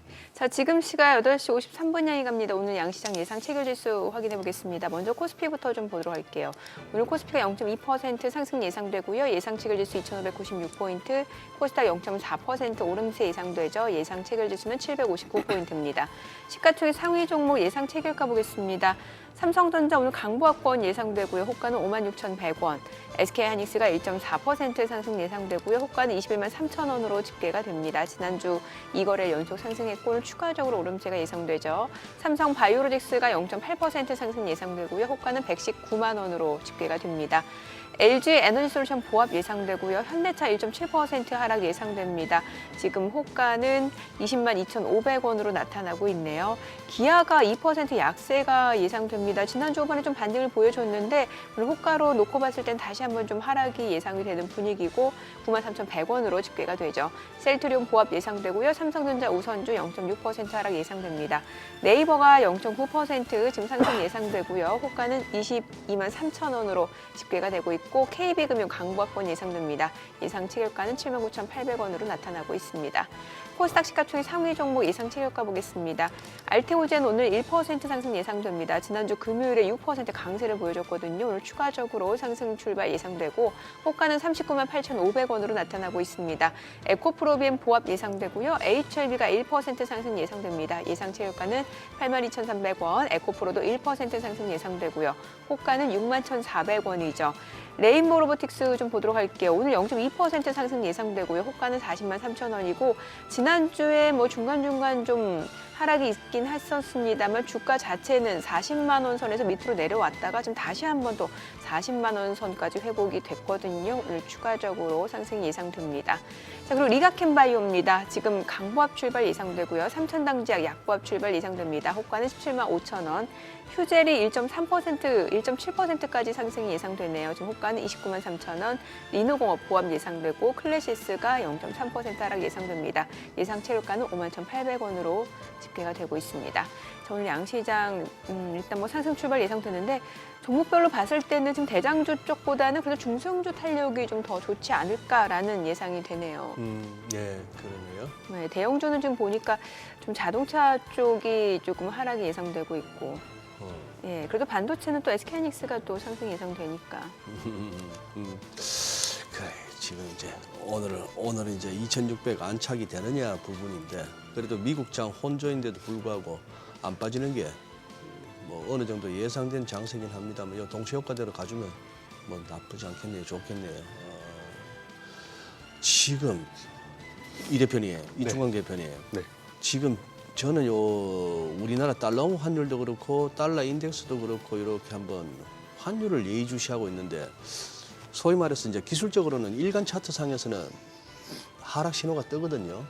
달러 환율이요. 그런데 이제 과연 이게 중장기적으로까지 추세적인 하락이 될 것인가 아니면 그동안 올랐던 거에 조정이 거칠 것인가는 있겠는데 왜냐하면은 지금 금년 들어서 우리 장이 뭐 아까 말씀하신 펀더멘털과는 다소 동떨어질 수는 있겠으나 코스피도 코스닥도 특히 코스닥은 더 좋았는데 이게 외국인 도움 없이 왔거든요. 그렇죠. 수급 측면에서. 그러면 이게 좀 달러가 조금 이렇게 약세로 가준다면은 한번 좀 수급 측면에서 어떤 전환점을 기대해 볼 수 있을까 싶어요. 단기적으로는 그런 흐름이 될 수도 있을 것 같습니다. 네. 적어도 그 달러를 보면 예. 이 관세가 시장을 막 휘몰아치기 전의 수준이 1,400원 초반대였거든요. 그랬죠. 사실은. 예. 그 정도까지는 일단 좀 갔다가 예. 다시 뭐 그때부터 이제 펀더멘털 흐름을 가지 않을까 싶은 생각을 하는 이유가 예. 사실 관세였지 않습니까? 예. 근데 제가 중요한 걸 하나 빠뜨리고 설명드렸기 때문에 하나 굳이 좀 더 네네. 말씀을 드리겠습니다. JP모건에서 지난 2월 11일 날 이 지금 멕시코의 25% 부가관세, 그리고 캐나다 25%, EU의 10% 관세를 때리겠다, 중국의 10%, 30%, 60% 이렇게 얘기가 나오고 있지 않습니까? 예. 그걸 S&P 500 기업 EPS가 얼마나 훼손이 될 거냐를 계산을 해서 발표를 했더라고요, 그것을. JP모건이 시장을 잘 보지는 못하지만 이런 데이터는 굉장히 또 가공을 잘합니다. 예. 그래서 지금 보시는 대로 지금 멕시코에다가 25% 부가 관세 했을 때 S&P 500 미국 기업들이 기업이익이 얼마나 훼손될 거냐. 그걸 보니까 주당 7.5불 훼손될 거다. 이게 훼손율 퍼센티지로 보면 2.27%포인트 훼손이 예. 될 거라는 거고요. 이런 식으로 쭉 계산을 해놨거든요. 그래서 빨강색으로 제가 칠해놨는데 멕시코 25%, 캐나다 25%, EU의 10% 그리고 평균이라고 하는 그 중국에다가 10, 30, 60 중에 30% 관세를 부과를 딱 했을 때 예. S&P 500 기업의 EPS 훼손율이 7.58%를 계산을 했어요. 이게 EPS 훼손율이 7.58%면 굉장히 높은 겁니다. 이렇게까지 트럼프가 하겠냐는 거죠. 저는 전혀 예, 그렇게 생각하고 있지 않습니다. 그렇다고 보면 4월 2일 날 뭐 보편관세 미뤄줬고 지금 오늘 아침에 잠깐 대기하면서 보니까 영국 총리도 지금 이제 트럼프 만날 계획으로 보좌진들한테 열심히 열일시키고 있다는 거거든요. 그리고 우리나라도 지금 제가 갑자기 성함이 생각이 안 나는데 미국에 지금 보낸다고 이렇게 최상목 경제부총리가 뭐 만찬한다고 그러고 막 뭐 이런 게 준비를 하고 있단 말이죠. 네. 그러면 하나하나씩 미국에 가서 트럼프가 원했던 거만큼은 안 주겠지만 뭐 이렇게 협상 그리고 약간 관세 어떤 아주 강한 스탠스를 조금 더 한 발짝 물러서는 이런 모습이 보인다고 하면 이 관세 때문에 화들짝 놀랬던 환율을 포함한 시장이 조금 더 안정감을 찾아갈 수 있지 않을까. 그리고 트럼프가 그렇게 할 겁니다. 저는 그렇게 믿고 있습니다. 왜냐하면 이 극단으로 가봐야 미국계도 훼손이 되거든요. 계속 뭐 트럼프 정책에 관심이 모아지니까 지금 지난주에 보니까 그 공화당 하원에서 그 예산안 발표됐잖아요. 굉장히 중요한 그런데 이게 일이죠. 보니까 2조 달러 지출 삭감을 포함한 내용이더라고요. 1.5조 달러, 향후 10년 동안 1.5조 달러 정부 예산 지출 삭감을 예, 하겠다. 예, 예. 이게 이제 그러니까 플러스 마이너스가 있을 것 같긴 예, 하지만 예.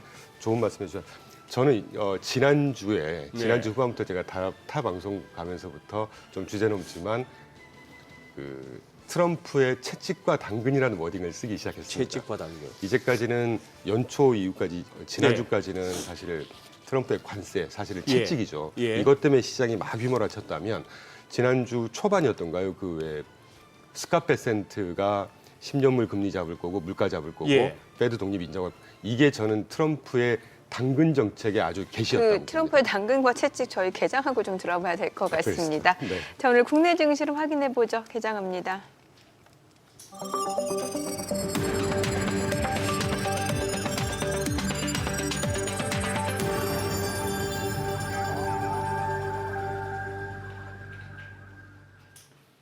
네, 2월 17일 월요일 국내 증시 개장했습니다. 지난주 이제 뉴욕 증시 보니까 금요일 날 이제 나스닥이 좀 올랐고 다우하고 S&P 500은 소폭 떨어지는 모습이었는데 지금 계속해서 뉴욕 증시 같은 경우는 트럼프 관세 정책과 관련된 불확실성이 이어지고 있는 가운데 미국 기업들 실적에 주목하고 있는 모습이고요.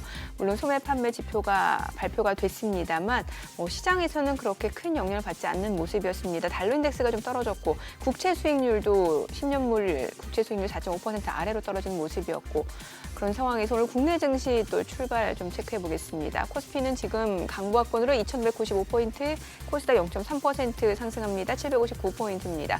양시장 상승 출발 보여주고 있고요. 시가총액 상위 종목 시초가 보겠습니다.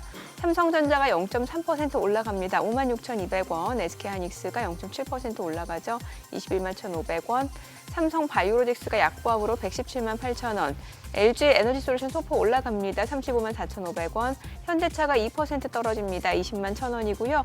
기아가 1.3% 하락하면서 9만 3,700원에 거래되고 있습니다. 셀트리온이 약보합으로 18만 700원이고 삼성전자 우선주가 0.3% 올라갑니다. 지금 46,050원 그리고 네이버가 0.9% 상승하면서 22만 3,000원이고 KB금융이 좀 떨어집니다. 79,600원에 거래되고 있습니다. 코스닥 시가총액 상위 종목 시초가도 보도록 하겠습니다. 코스닥 쪽에서는 지금 알테오젠이 0.7% 상승하면서 39만 6,500원에 거래되고 있습니다. 이 거래 연속 상승세고요. 에코프로비엠은 좀 떨어집니다. 12만 7,500원. HLB 0.6% 상승합니다. 8만 1,700원. 에코프로가 지금 강보합권으로 6만 800원. 지금 하락으로 전환이 됐네요. 6만 500원. 레인보우 로보틱스 오늘 차익 실현 물량 좀 나옵니다. 2.8% 하락하면서 39만 500원에 거래되고 있는 모습이고 리가캠바이오가 1.5% 상승합니다. 이 거래 연속 반등 흐름 보여줍니다. 12만 1,000원이고요. 삼천당제약은 좀 떨어집니다. 17만 5,100원 약보합권으로 낙폭 좀 줄여내죠. 휴젤은 보합이고요. 클래시스가 1.9% 상승합니다. 52,600원. 리노공업은 좀 떨어집니다. 22만 3,500원에 거래되고 있습니다. 오늘 시장에서 특징을 보여주고 있는 섹터 종목들 좀 체크해 보도록 하겠습니다. 유리기판 관련주가 최근에 계속해서 좀 힘이 좋은 모습인데 캠트로닉스가 오늘 6% 강세입니다. 27,200원 선이고요. 필옵틱스도 6% 강세로 48,600원 선을 중심으로 흐름 이어지고 있고 SKC도 상승합니다. 15만 7,000원. JNTC도 2% 상승으로 28,150원. 그리고 CN자이테크도 2.3% 올라가고요. 필옵틱스 보셨고 HB테크놀로지도 1.5% 올라가고 태성도 5.3% 강세로 3,550원에 거래되고 있습니다. 그밖에 한빛레이저, 나인테크도 각각 5%, 3% 이상의 상승세 보여주고 있고 주성엔지니어링도 2% 올라가고요. 캠트로닉스, 또 YC캠 보셨고 CN자이테크 앞서 보셨고 FNS테크 또 지금 2% 이상 올라갑니다. 오늘 유리기판 관련주 좋고 오늘 반도체 쪽이 다 좋아요. 그러니까 온디바이스 AR라든지 아니면 PCB 관련주 또 CXL 관련주도 좋습니다. CXL 쪽에서는 TLB가 좀 상승 탄력이 좋습니다. 13%, 14% 넘게 올라갑니다. 21,300원 선이고 코리아 서킷도 8% 이상 올라가고요. 코리아 서킷은 지금 14,200원 선이고요. 파도도 6% 이상 올라갑니다. 지금 16,320원. 그리고 그밖에 오킨스전자, 네오셈도 지금 1% 이상 올라가고 퀄리타스 반도체, 오픈엣지 테크놀로지도 지금 각각 3% 상승세 보여주고 있고 엑시콘도 3% 이상 올라갑니다. 오늘 의료 AI 쪽도 움직임 좋습니다. 신테카 바이오가 7% 이상 상승합니다. 지금 8,820원, 온코크로스도 6% 강세로 11,750원이고 3빌리언도 지금 6% 상승합니다. 6,020원 선이고요. 셀루메드도 3.2% 상승, 뷰노, 루닛도 각각 2% 이상 올라가면서 주가는 26,300원, 68,500원이고 토마토 시스템이 2.8% 올라가고요. 노을도 2.5% 상승 보여주고 있습니다. 이 정도 보시면 될 것 같아요. 오늘 반도체 유리기판 그리고 의료 AI 쪽 움직임 좋습니다. 수급 상황 체크해 보겠습니다. 오늘 유가증권 시장에서는 개인과 기관이 삽니다. 각각 324억 원, 200억 원 순매수를 보여주고 있고요. 외국인은 538억 원 매도 우위, 코스닥 쪽에서는 개인 투자자 홀로 순매수입니다. 258억 원 매수 우위, 외국인과 기관은 각각 136억 원, 116억 원 순매도를 나타내고 있고요. 선물에서 외국이 좀 사네요. 499개 약심 순매수를 보여줍니다. 환율 체크해 보겠습니다. 달러 인덱스가 좀 떨어진 상황인데 달러 환율 정규장 마감 대비로 2원 50전 하락한 1,441원에 개장이 됐습니다. 와, 지금 코스피가 2,600 회복이 됐네요. 네. 예, 그렇죠. 예. 예. 와, 야, 삼양식품 같은 거 진짜 잘 가네. 저희 사용식품 얘기 참 이 자리에서 그때 60만 원대, 50만 원대 했었는데 네, 그러니까요. 뭐 불닭을 먹어봤네, 뭐 너무 매웠네 이랬는데 순식간에. 그렇죠. 야, 참. 잠깐만, 아까 우리 어디에서 끊겼죠? 앞서 그 이제 트럼프의 트럼프의 당근과 당근과 채찍. 예. 네네네. 네. 그 얘기 좀 들어봐야죠. 네, 그래서 지난주 뭐 스카펫 세트 내용은 이제 당근의 시작이었다고 보고 있고, 그리고 하나 언급드리고 싶은 것은 대통령하고 경제수장인 재무장관이 그렇게 하겠다고 네. 얘기를 했지 않습니까? 그런 방향으로 적어도 갈 겁니다. 믿고 있고요. 거기에 이제 일라인하게 2월 12일 날 공화당 이제 마이크 존슨 하원 의장이 예. 세 개를 발표를 했죠. 향후 10년간 최대 4.5조 달러의 감세 법안을 입법을 하겠다. 네. 그리고 정부 지출 감축하는 걸 10년간 1.5조 달러 감축하는 법안을 또 입법을 하겠다. 그리고 부채 한도 상향하겠다. 사실 부채 한도 상향하는 건 그렇게 중요한 이슈는 아닙니다. 아시겠지만 몇 년에 한 번씩 미국이 그 연방 예산 합의가 안 돼서 뭐 셧다운까지도 가고 막 하지 않습니까? 네. 그런 문제가 없이 그냥 한도 자체를 상향해 놓고 네. 그 범위 내에서 정부에서 알아서 하도록 하겠다. 그러니까 이것들이 제가 이 발표를 보면서 많은 생각을 했는데 우리가 미국 정치나 경제 시스템을 볼 때 좀 반면교사를 삼아야 되는 점은 미국은 양당 체제 아니겠습니까? 예. 공화당, 민주당, 우리나라처럼 군소정당 많지 않습니다. 네. 네. 양당 체제가 아주 국내 문제를 갖고는 정말 그 뭐 연방 정부 셧다운까지도 갈 정도로 아주 막 서로 막, 그렇죠. 막 전쟁하듯이 합니다. 예, 예. 그런데 자국의 경제라든가 이 국제의 어떤 패권 문제라든가 정치 문제 이런 것들은 항상 원보이스를 냅니다. 그래서 이런 것들을 이제 입법하겠다는 거고, 다만 정부 지출 감축 부분에 저는 플러스 마이너스를 좀 보고 있는 게 네. 감축하는 건 재정 상황은 굉장히 좋을 거고 금리 안정되는 플러스 요인이겠지만 안 좋은 건 그 앞으로 인프라 투자를 공격적으로 예. 그리고 2023년부터 미국의 정부 재정 지출, 건설 지출 이런 것들이 폭증을 하고 있거든요. 저희는 실제 그래서 거기에 수혜받는 업종도 상당히 수익률이 괜찮았고, 이런 것들이 실제 그러면 이 정부의 어떤 재정 지출이라든가 건설 지출 이런 것들에 얼마나 큰 영향을 미칠까 하는 것에서 이제 지난주부터 저희는 이 소식을 보면서 이 정부 건설 지출이라든가 이런 걸 계속 트랙을 하고 있는데 이런 것들을 좀 봐야 되지 않을까 하는 약간의 마이너스 요인 이런 것들도 같이 보고 있죠. 에도 불구하고 밑에 마이크 존슨이 이 감세안 발표를 하면서 인터뷰를 동시에 할 때 뭐라고 얘기를 했냐면 아까 언급해 주신 대로 자동차 의약품을 포함한 4가지 분야에 있어서 상호관세를 면제할 걸 지금 백악관하고 협의 중이다. 그러니까 이런 것들을 보면 미국의 시스템이라는 게 아주 체크앤밸런스가 잘 유지되는 국가라고 저는 보거든요. 이 견제와 균형인 것이죠. 백악관에서 트럼프가 막 이렇게 해서 관세 때릴 거야, 뭐 상호관세 할 거야. 그런데 실제 그걸 입법해서 인준을 해줘야 되는 거 아닙니까? 의회에서. 의회 수장인 더군다나 실제 모든 정책은 하원에서 편단 말이죠. 하원 의장, 같은 공화당인 하원 의장이 상호관세를 면제할 걸 백악관하고 협의 중이다. 그러니까 아까 뭐 서론에서도 말씀드렸지만 이 관세가 극단적으로 가지 않는 이런 모습들을 하나같이 보여주는 거 아니겠습니까? 그래서 전반적인 그림은 미국 경제 또는 그걸 반영하는 자본시장에는 긍정적이다라는 평가를 그래서 하고 있고, 같은 날 또 트럼프가 우크라이나 종전협상 즉각 개시하기로 젤렌스키하고 푸틴하고 따로 통화를 했다는 거 아니겠습니까? 예. 뭐 이런 것들이 아주 뭐 긍정적인 방향으로 각 그 의회라든가 뭐 백악관, 트럼프 이렇게 역할을 하고 있다 하는 판단을 하고 있는 것이죠. 지금 저 화면에 나오는 감세안에서 말이죠, 이 네. 대표님. 10년 동안에 최대 4조 5천억, 4.5조 달러를 갖다가 세금을 덜 거두고 정부 지출은 1.5조 달러를 갖다가 줄인다. 네. 그러면 비는 게 3조 달러입니다. 저거는 어떤 식으로 할까요? 관세로 3조 달러를 메꾸는 거는 말이 안 될 거고. 그래서 스캇 벤센트가 333 시스템 중에 가장 강조하는 게 3% 성장을 부르짖고 있지 않습니까? 예. 뭐 앵커님 잘 아시겠지만 세수가 부족해지면 네. 성장을 고성장을 구가해버리면 됩니다. 고성장을 경제를 예. 고성장을 이끌어가면 예. 세수는 그만큼 확보가 되는 측면이 분명히 있죠. 네. 그래서 3% 성장을 계속 강조하고 있는 것이 뭐 정부 효율부를 통해서도 일단 조금 아끼고 고성장을 구가하면서 성장을 크게 하게 되면 세금이 내는 분들한테는 조금 적어지겠지만 성장을 높게 구가하면 고성장이 되기 때문에 이 세금을 그렇게 거치는 비율 자체가 증가하거든요. 그런 이런 식으로. 식의 이제 해법을 갖고 지금 접근을 하는 게 아닌가 하는 생각이 드는 것이죠. 네, 그래요. 그러면은 이제 국내 증시 좀 여쭤볼게요. 지금 오늘 보니까 그래도 이제 2,600 코스피가 지금 2,600선을 중심으로 지금 흐름이 이어지고 있는데 앞서서 이제 국내 증시에 대해서 펀더멘탈은 그렇게 좀 매력적이지 않은데 어느 정도 좀 가격적인 매력이 부각되는 것 같다는 말씀을 주셨잖아요. 그럼 향후 전망에 대해서는 어떻게 보세요, 국내 증시? 사실은 저희가 한국에 투자를 하고 있지 않기 때문에 이제 전망을 한다는 건 좀 외람되긴 합니다만 뭐 가격 사실 주식시장이라고 하는 게 이제 기대 심리잖아요. 네네. 향후의 성장, 미래의 성장을 먹고 네네. 사는 게 이제 주식시장이라고 하면 네. 우리나라가 아마 이번에 미국하고 또 관세 협정이라든가 이제 좋은 소식이 들릴 겁니다.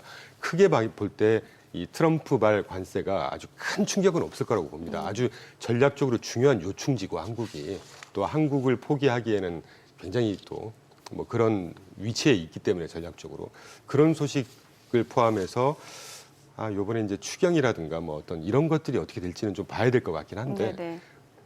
죄송한 말씀이지만 한국 경제는 좀 체질이 약해 있는 상태라고 봐요. 그렇기 때문에 관세로부터의 어떤 미국하고 협정에 있어서 조금 좋은 소식이라든가 지금 우리 정치적인 상황 뭐 이보다 더 안 좋을 수는 없지 않습니까? 여기서 뭔가 실타래가 좀 풀어가는 뉴스 이런 것들을 보면 투자 심리가 조금 더 개선되면서 그래도 우상향을 하지 않을까 하는 느낌은 갖고 있습니다. 그 정도만 정신적인, 말씀드리죠. 예. 네. 그래요. 지금 확실히 우리 지금 현대차하고 기아는 조금 관세 걱정이 돼서 그러나? 아무래도 그렇죠. 이게 네. 뭐 4월 2일부터 그 계획을 발표하겠다라고는 했습니다만 어찌됐건 한다는 거니까 예, 뭐 어느 시기의 정도 액션은 문제고 있겠죠. 예, 그러니까요. 예. 그렇죠. 자, 그러면은 지금 혹시나 어쩐 뭐 대체 투자는 아니면 좀 포트폴리오 다양한 관점에서 원자재 쪽은 어떻게 하시나 모르겠네요. 원자재는 지난 작년까지는 좀 했었는데 좀 하셨는데. 예, 아, 최근에는 그럼 금도 안 하세요?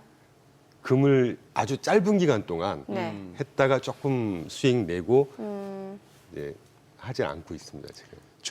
저희 프로그램에서도 최근 들어서 워낙 이제 계속해서 고가를 경신해 나가다 보니까 금을 좀 다뤘는데요. 저희도 좀 아깝더라고요. 아, 놓친 게 아주 너무 빨리 빨리 판 게 좀 아깝더라고요. 너무 빨리 판 게. 네. 유가 야. 전망은 어떻게 보세요? 지금 WTI가 보니까 딱 $70 선에서 지금 아주 좋은 질문 해주셨고요. 예, 유가. 두 가지 말씀드리죠.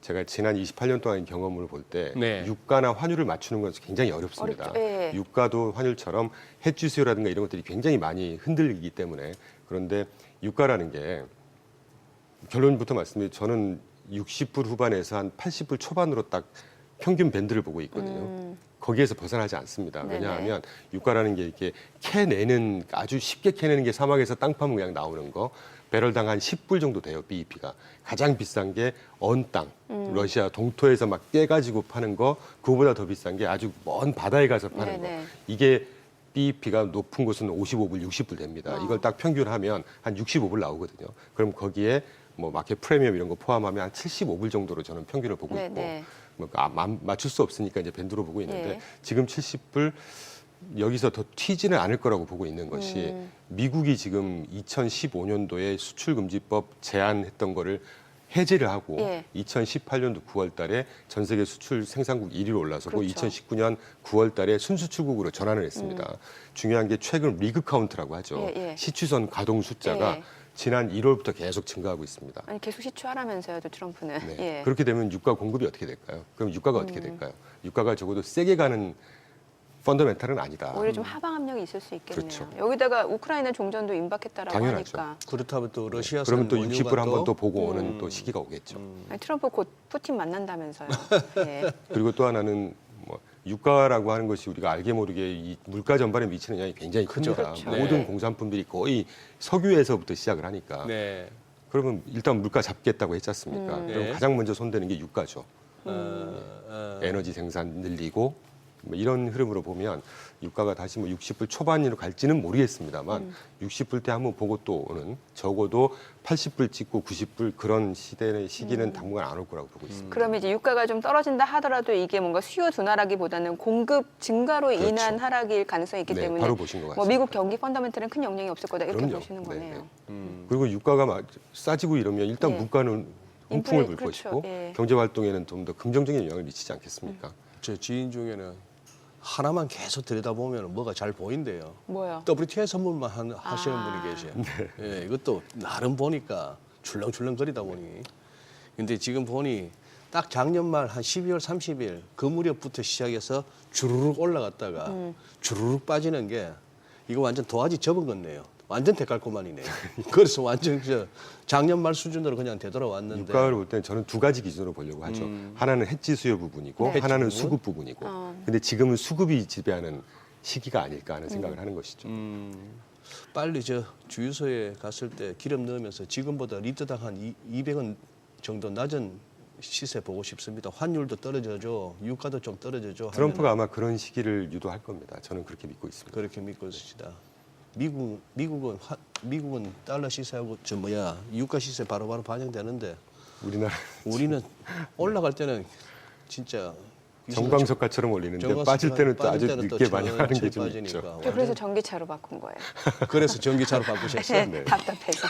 또 아까 네. 모두 연구해 주셨지만 국채 금리도 아주 하향 안정화 수준으로 가고 있고 네. 뭐 저희가 여러모로 한 2, 3주 전부터 얘기했던 내용이지 않습니까? 그러네요. 그래서 전반으로 보면 거시 환경으로 놓고 보면 적어도 미국 주식시장 그렇게 나쁜 분위기는 아니라고 저는 보고 있습니다. 그렇게 보십니다. 네. 오늘 내용 잘 들었습니다. 알겠습니다. 고맙습니다. 고맙습니다. 감사합니다. 네, 오늘 들으신 내용과 관련해서 더 다양한 정보 원하시는 분들은 카카오톡 채널에서 머니랩 검색하셔서 친구 추가하시기 바랍니다.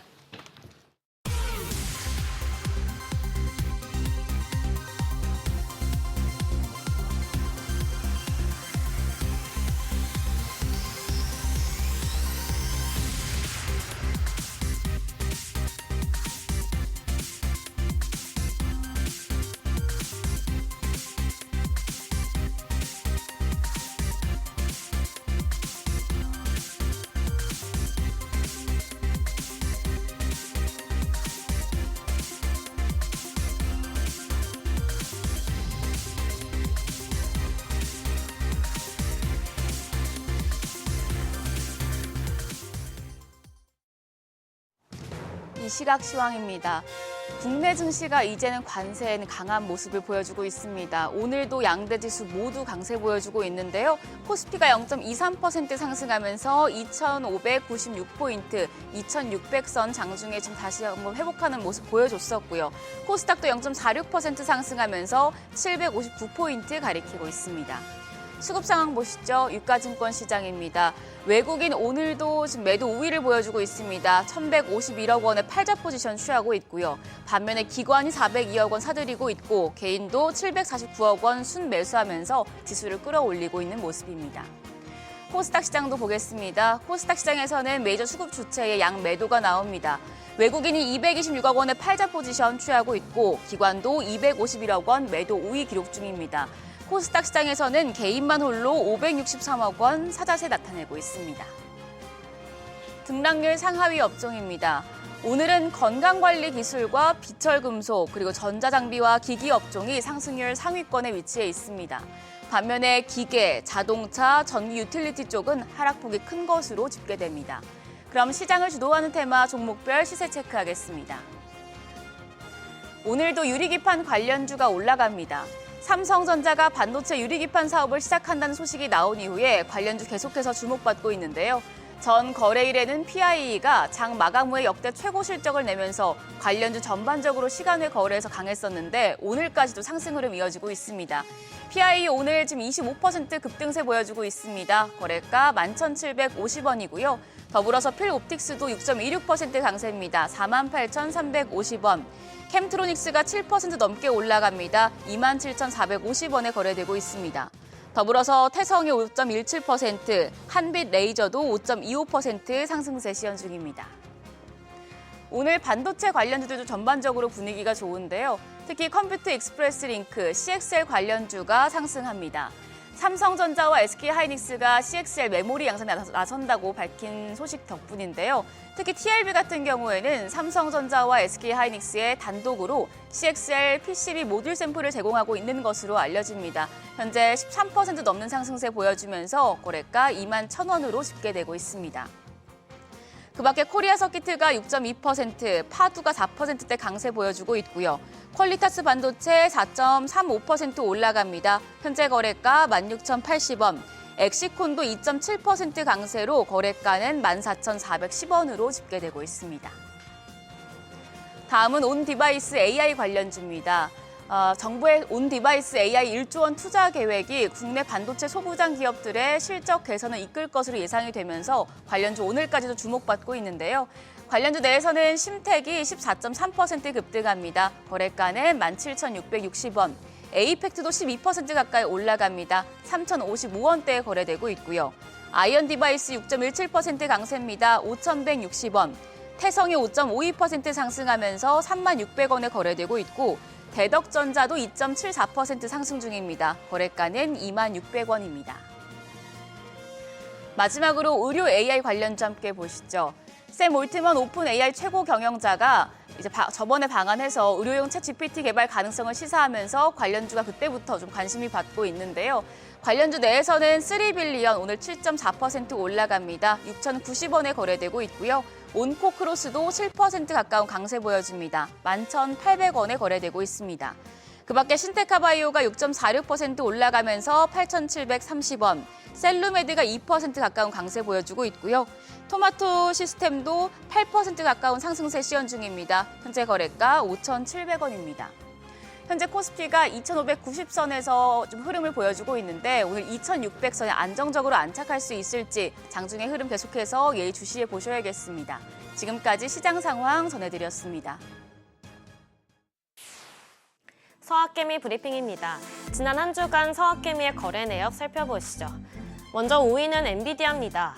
엔비디아는 딥시크 충격의 여파를 지워나가고 있습니다. 엔비디아 공급업체인 TSMC가 지진과 설 연휴에도 1월 매출이 크게 늘면서 상승세의 스타트를 끊었는데요. 또한 슈퍼마이크로 컴퓨터에 이어 휴렛패커드 엔터프라이즈도 엔비디아의 블랙멜이 탑재된 시스템을 출하했다고 발표하면서 AI 칩 수요 낙관론에 더욱 힘을 실었습니다. 여러 호재들의 주가가 크게 뛰자 서학개미가 차익 실현에 나선 것으로 분석됩니다. 4위는 필라델피아 반도체 지수의 하루 수익률을 3배로 따르는 엑소엑셀입니다. 지난주 미국의 1월 CPI와 PPI가 예상보다 뜨겁게 나오면서 국채금리가 크게 올랐는데요. 이에 금리의 영향을 많이 받는 기술주들이 밀리는 모습 보였습니다. 그러나 시장의 충격은 다소 제한적이었는데 그 다음날 모두 상승으로 마감했죠. 이에 투자자들이 오히려 불확실성 해소 차원으로 받아들였다는 해석이 나오고 있습니다. 한편 빅테크들이 연이어 큰 소식을 발표하는 것도 호재인데요. 오픈 AI와 암홀딩스 등의 자체 AI 칩 개발에 이어 테슬라와 메타의 휴머노이드 로봇 경쟁도 치열할 것으로 보입니다. 그러면서 서학개미가 매수 우위 보였습니다. 마지막으로 1위는 테슬라입니다. 머스크의 정치적 행보가 테슬라의 양날의 검으로 작용하고 있습니다. 웨드보시 증권의 댄 아이브스 애널리스트는 테슬라가 중국 비아디와의 경쟁과 저조한 분기 실적 등으로 압박받고 있지만 머스크의 정군의 역할이 큰 이익을 가져다 줄 수 있을 거라고 전망했는데요. 그러나 유럽과 미국에선 머스크의 정치적 영향력에 반발하며 테슬라의 보이콧 시위가 확산하고 있죠. 이에 더해 비아디가 딥시크와의 협력으로 로보택시 대중화를 선언하면서 매섭게 추격하고 있습니다. 그럼에도 서학개미는 머스크를 믿고 일단 사자는 입장인데요. 앞으로의 흐름 지켜보셔야겠습니다. 이어서 뉴욕 증시 종목 리포트 전해드리겠습니다. 먼저 모건 스탠리는 테슬라가 미국 제조업 혁신에서 가장 큰 수혜를 입을 기업이라고 평가했습니다. 현재 미국의 제조업은 지난 25년간 투자 부족으로 성장 기회가 축소돼 GDP에서 차지하는 비중은 현재 사상 최저치를 기록하고 있는데요. 그러나 AI 기술이 제조업 비용을 낮추는 핵심 성장 동력이 될 것이라고 전망했습니다. 이 가운데 테슬라가 물리적 혹은 지능형 기계를 개발하는 가장 다각화된 기업이 되어서 현재의 산업 구조와 비즈니스 모델을 크게 바꿔놓을 거라고 평가했는데요. 이에 목표 주가와 투자 의견은 모두 유지했으며 강세 시나리오로는 $800까지 상승할 수 있다고 분석했습니다. 다음으로 인텔 소식입니다. 위기를 겪고 있는 인텔 공장의 지분을 세계 최대 파운드리 기업인 대만 TSMC가 인수할 수 있다는 전망이 나왔습니다. 당초 TSMC가 공장에 엔지니어를 파견해서 제조 역량을 강화하는 방안이 거론됐지만 현재 TSMC는 트럼프 행정부의 요청에 따라 지분을 인수해서 운영하는 방안을 검토 중인데요. 또 주말 사이 미국 브로드컴도 인텔의 사업 부문 인수에 관심을 갖고 있다는 보도가 나왔습니다. 이처럼 계약이 현실화되면 미국 반도체 업계의 상징적 존재였던 인텔이 둘로 쪼개지는 건데요. 앞으로 어떻게 될지 지켜보셔야겠습니다. 마지막으로 슈퍼마이크로 컴퓨터입니다. 실적 발표는 다소 아쉬웠지만 다음 분기에 대해 예상보다 높은 가이던스를 제시하면서 상승 랠리의 스타트를 끊었습니다. 또한 나스닥 상장 유지 조건인 연례 보고서도 이달 25일까지는 꼭 제출할 거란 경영진의 발언도 한몫했는데요. 이에 루프캐피탈은 슈퍼마이크로가 마감 기한을 지킨다면 주가 배수가 최대 20배까지 확대할 거라고 분석했습니다. 또한 슈퍼마이크로의 두 주요 고객사가 올해를 위한 대규모 지출 계획을 세우고 있다고 언급했는데 실제로 그 가운데 하나인 메타가 휴머노이드 로봇 개발에 나선다고 발표했죠. 이를 통해 슈퍼마이크로가 직접적인 수혜를 입을 것으로 기대됩니다. 지금까지 종목 리포트 전해드렸습니다.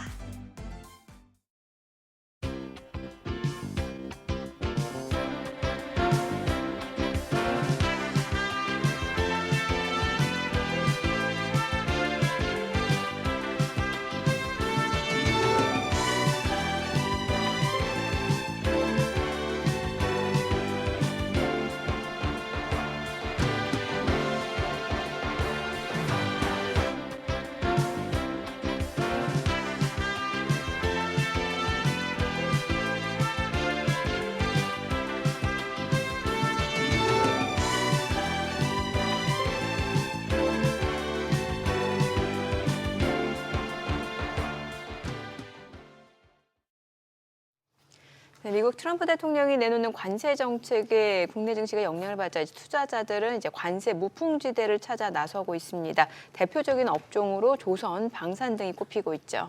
네, 신한투자증권 리서치본부의 이동헌 파트장 모시고 자세히 알아보겠습니다. 어서 오세요. 안녕하세요.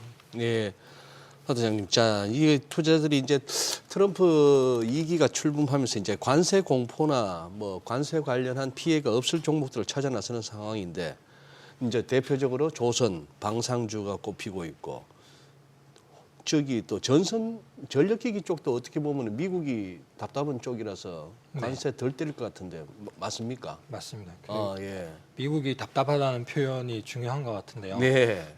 통상 관세라는 게 미국 입장에서는 미국 업체들의 손해가 되는 것들에 대해서 제동을 거는 거죠. 반덤핑 가드도 그렇고 네. 그런 상황으로 생각했을 때 미국이 할 수 없거나 아니면 현저하게 이제 부족한 공급에 대해서는 당연히 관세를 강하게 매길 수가 없는 상황인 거죠. 예. 특히나 이제 중국을 견제하면서 중국의 영향력을 줄여가려고 하기 때문에 중국을 배제하고 봤을 때 조선이나 방산은 약간 결이 다르고요.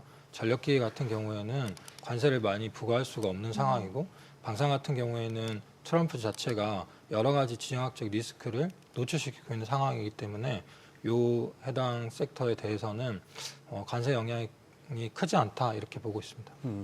네. 그리고 이제 뭐 트럼프 대통령 러시아 푸틴 대통령 곧 만나겠다, 빠르게 만나겠다라고 했으니까 이제 우크라이나 종전 기대감이 반영이 되면서 증시에서는 이제 우크라이나 재건 관련주들 최근에 52주 신고가를 경신했었단 말이죠. 그런데 네. 물론 이제 오늘장에서는 보니까 뭐 대동기업, HD 현대인프라코, 현대에버다임 다 지금 좀 물량이 나오면서 빠지고 있는데 이제 앞으로 어떨지도 궁금하거든요. 사실 이런 건설 장비 업체들은 예측력이 좀 떨어지는 게 있어요. 네. 통상 자동차 산업이라고 하면 수요가 일정한 반면에 인프라 투자라든지 원자재 광산 투자라든지 이런 변동성에 많이 노출되어 있는데 재고가 많기 때문에 그 재고를 딜러들이 어떻게 팔고 얼마나 재고를 갖고 있고 이런 게 중요한데 그래서 원래도 변동성이 큰 산업이고 그런 상황에서 때를 잘 만났어요. 지금이 코로나 팬데믹 2020년에 온 이후에 수요가 왕창 늘었다가 지금은 약간 줄어든 상황에서 이제 회복을 기다리고 있는 상황인데 예. 그때 재건 얘기가 나오는 시점이기 때문에 지금 분위기가 좋은 거고요. 재건이 실질적으로 단기적인 실적에 미치는 영향은 크지 않아요. 건설 장비는 통상 이 브랜드 샀다가 저 브랜드 샀다가 하는 산업이 아니기 때문에 여기서 점유율을 좀 올려간다고 하면 장기적으로 성장할 수 있는 기대들이 커지는 거니까 단기적으로는 재건에 대한 수혜가 기대감으로 반영되더라도 주가의 변동성은 클 수가 있습니다. 예. 사실 저 우크라이나 재건 관련주는 어떻게 보면은 현재로서는 다소 테마 성격을 갖고 있지 않습니까? 네. 그렇긴 하고요. 네. 근데 항상 건설 장비 주식들은 네. 1월에서 3월에 많이 오르는 경향성을 나타내요. 계절성이 있구나. 네, 그 계절성이 네. 중국은 지금 춘절, 예. 우리나라 구정이 끝나고 예. 이제 전인대를 하면 항상 부양책을 내놓게 어허. 되는데 항상 이맘때는 기대감들이 더 붙는 것 같아요. 네. 올해는 조금 더 나을 거야 같은 희망들이 더 붙는 것 같아요. 그런 측면도 있고 미국은 트럼프 정권이 출범하고 인프라 투자들에 대한 기대들, 중동이나 유럽 상황들은 재건을 해야 되기 때문에 전반적인 결들이 단순 테마라기보다는 거기에 이제 사이클까지 더하면 사이클이 거의 바닥권이기 때문에 네. 이거를 강하게 지금 사서 장기적으로 갖고 가자라는 건 아닌데 뭐 트레이딩을 하기에는 충분히 괜찮은 상황들입니다. 이제 오늘 우리 이동원 파트장님 모시고 워낙 또 이쪽으로 보시다 보니까 조선 방산 위주로 해서 이제 관세로부터 조금 이렇게 자유로울 수 있다 했는데 참 조심스러운 것이 그동안 이쪽이 많이 올랐고 네, 네. 상대적으로 많이 올랐고 또 하필이면 오늘 또 출연하신 이날 또 조선 방산 뭐 이런 쪽이 또 이렇게 조정을 받고 있어요. 그러니 아마 이거 투자자분들이 자, 요 시점에서 뭔가 트럼프의 관세는 예전만한 타격감은 없고 우리가 너무 이렇게 겁을 먹었던가 싶을 정도의 생각까지 들고 하도 이랬다 저랬다 하니까 진짜 무슨 죽집을 차렸나 뒤죽박죽 뭐 이런 생각도 드는데 지금 여기서 이제 향후 이제 대응이 이제 중요한 것 같아요. 올 만큼 다 왔나 아니면 아직 이거 장기 사이클의 뭐 중간 지점이라면 이거는 뭐 던지면 안 되는 거고 우선 조선 쪽 한번 조선 쪽은 사실 당선 직후 첫 그 정상간의 대화에서 바로 이렇게 도와달라고 했던 대목 아닙니까? 네, 맞습니다. 예. 지금 말씀하신 부분들을 조금 정리를 해보면 네네. 지금 시점이 트럼프 향후 4년에 대한 방향성들을 예측해서 예. 미리 주가에 녹이고 있는 시점인 거죠. 이미 녹여왔을 수도 있는 거고. 그렇죠. 네. 그래서 지금은 그것들이 급격하게 반영되는 시기니까 극명하게 주가 상승이나 뭐 하락, 그냥 수혜주랑 비수혜주를 구분하는 시점이기 때문에 네. 주가 올라간 거고 네. 말씀하신 것처럼 관세가 생각보다 영향이 크지 않다 하면 그런 피해주들이 상대적으로 리밸런싱 되면서 약간의 회복을 보일 수 있는 거죠. 네. 수혜주가 뭐 수혜가 없다는 관점이 아니라 아하. 여기에 쏠렸던 수급들이 조금 풀어지면서 예. 조정을 받을 수 있는 개연성이 있습니다. 다만 분명한 거는 이 향후의 4년에 대한 이 수혜는 확실히 계속 지속이 될 것 같아요. 트럼프는 그렇게 계산을 잘하는 사업가였는데 예. 미국에서 이걸 할 수 없다는 현실을 정확히 알고 있고 그래서 빠르게 한국이랑 협력 체제를 가져가려고 하는 상황인 거죠. 그리고 그런 흐름들이 최근에 이제 미국에서 두 건의 법안이 발의되고 우방국들에서 선박 군함이죠. 군함을 네. 건조할 수 있는 방향으로 이제 가려고 하는데 통상 시장에서 기대했던 건 이게 한 연말쯤에 협의가 될 거라고 기대를 했어요. 근데 이게 생각보다 빠른 속도로 진행되고 있고 네. 그 배후에는 트럼프의 어떤 생각이나 결정들이 영향을 계속 주고 있겠죠. 그 속도가 빨라지고 있는 거고 단기적으로 봤을 때도 이런 흐름들이 쉽게 끝나진 않을 거기 때문에 여전히 조선주는 수혜주로 분류되고 그 상황들이 괜찮다 이렇게 보고 있습니다. 그 조선 업종의 경우 조금 이제 디테일하게 들어가면 이제 선박을 직접 뭐 건조하는 쪽이 있겠고 이제 유지 보수 정비하는 이제 MRO 쪽이 있고 실제로 우리나라 하나우산 같은 경우는 이제 미국 해군 쪽 그 MRO 사업에 지금 직접적으로 좀 진출하기로 한 거잖아요. 네. 어느 쪽이 더 매력적이에요? 맞습니다. 그게 이제 군함을 건조하거나 군함을 유지 보수하는 MRO 두 개를 놓고 비교를 했을 때 실질적으로 과거에 우리나라가 미국의 군함을 건조한 경험은 하나도 없어요. 그리고 지금 국내에서 잠수함이나 군함을 만드는 업체는 HD 현대중공업이랑 하나오션이 대표적이고요. 네. 이 두 개 업체도 미국에서 군함을 건조한 적은 없기 때문에 그 사전 작업으로 MRO 사업을 이제 시작을 한 거예요. MRO는 메인터넌스가 유지가 될 거고 네. 리페어가 보수가 될 거고 네. 올은 뭡니까? 정비, 오버홀. 오퍼레이션 예, 뭐 그런 그렇게, 식으로. 예. 오버. 예. 그래서 결국은 이걸 유지하고 정비하는 거를 네. 하게 되는데 이 MRO 비즈니스도 과거에 미국에서 사업을 따서 한 적이 없어요. 한국은 미국 군함 사업과는 아예 단절돼 있던 상황이었고요. 예. 이제 그게 시작되는데 업체들 입장에서는 건조가 훨씬 더 매력적이에요. 건조를 해야 그러니까 직접 건조하는 네, 게. 직접 건조를 해야 거기서 수익도 많이 낼 수 있고 향후 규모도 훨씬 크고요. 네. 통상적으로 이야기하는 수요가 미국 MRO는 뭐 연간으로 한 2, 30조라고 했을 때 미국에서 향후 한 30년 동안 펼쳐질 군함 건조 시장은 한 2,500조라고 보고 있거든요. 오호호호. 예. 그 규모상 차이가 있으니까 건조를 가기 위한 MRO는 전략이다 이렇게 보고요. 건조가 더 중요한 포인트가 됩니다. 아, 예. 그래요. 직접 건조 쪽으로 좀 탁월한 네. 기업은 뭐라고 보시는 거예요? 현대중공업이랑 하나오션 둘 다 잘하는데요. 둘 다. 뭐 과거에 지금은 둘 다 영역이 비슷하지만 잠수함 쪽은 하나오션이 좀 더 기술적으로 갖고 있고 더 많이 갖고 있고요. 수상함이나 구축함 같은 함정 쪽에서는 HD 현대중공업이 과거에 약간 우위를 보였습니다. 지금은 뭐 비슷한 상황. 중공업 하면 뭐 현대중공업이었고 네. 이제 대우조선해양이 이제 하나오션 됐는데 삼성중공업은 어떻습니까?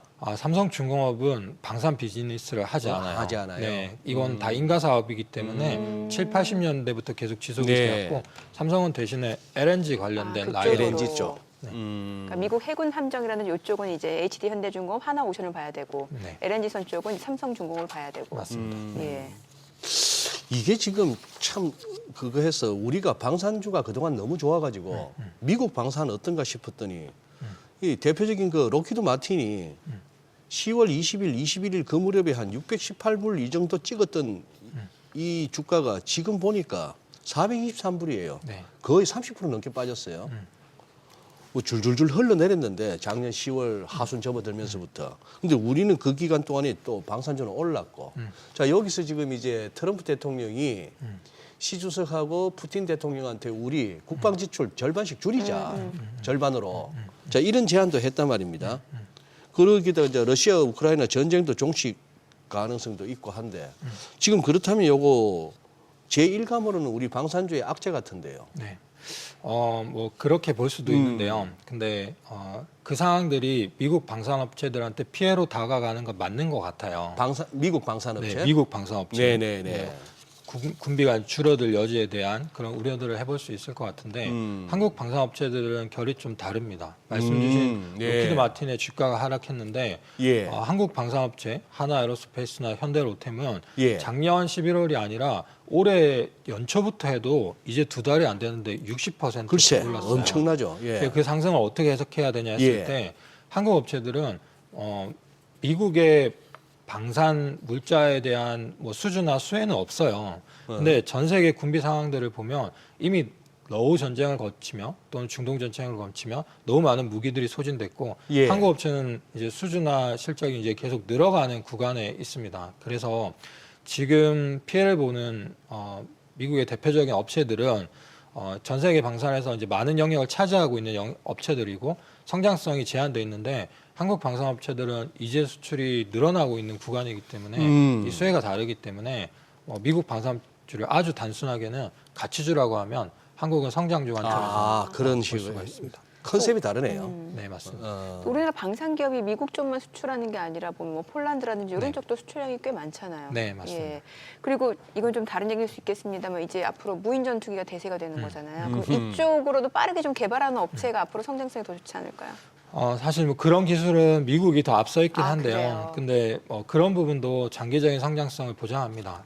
전쟁을 했을 때 당연히 드론 같은 네네. 드론이 작은 무인 전투를 하는 체계라고 했을 때 그런 사업들을 계속하고 있는데 한국도 당연히 갖추고는 있고요. 그리고 전반적인 영역에서 전쟁을 당장 할 수 있는 실전 기술이라든지 납품 그리고 생산성 측면에서 한국이 탁월하기 때문에 한국의 성장 가능성은 지금도 계속 열려 있다고 보고 있습니다. 그러면 가장 대표적인 기업은 뭐라고 보세요? 성장성 측면에서. 지금 뭐 오른 순서로 보면 22년 2월달 러우 전쟁 시작된 네네. 이후에 하나에어로스페이스가 가장 많이 올랐고요. 실적도 굉장히 좋았잖아요. 네. 오늘도 완전 터지는데요. 네. 8%네. 와, 대단합니다. 뭐 여러 요인이 있는데요. 예. 그 무기가 당장 쓸 수 있고 예. 수출 협상이 원활하고 그리고 실제 실적이 잘 나오는 업체들 순서로 올랐어요. 예. 그게 하나에어로스페이스, 현대로템, LIG 넥스원, 예. 뭐 하나시스템 이런 순서로 올랐고요. 이건 아직도 계속 갈 것 같아요. 트럼프가 지금 말씀하신 중국이나 러시아랑 어떤 담판을 지을 가능성이 있겠지만 네. 그게 지정학적 안정을 가져오는 건 아니라고 봐요. 트럼프가 뭐 이야기하는 이스라엘을 지원해서 가자를 점령하는 뭐 그런 계획이라든지 그린란드나 파나마 운하에 대한 영향력을 행사하고 싶어하는 움직임이라든지 전반적인 상황들에 관세를 높이는 것도 결국 자국의 안보를 각자가 책임져야 되는 이런 흐름으로 가는 거기 때문에 트럼프가 종전을 이야기하지만 이면적으로 봤을 때는 그 지정학적인 리스크는 계속 지속이 될 거다 이렇게 볼 수 있습니다. 파 팀장님, 현대로템은 어떻게 보세요?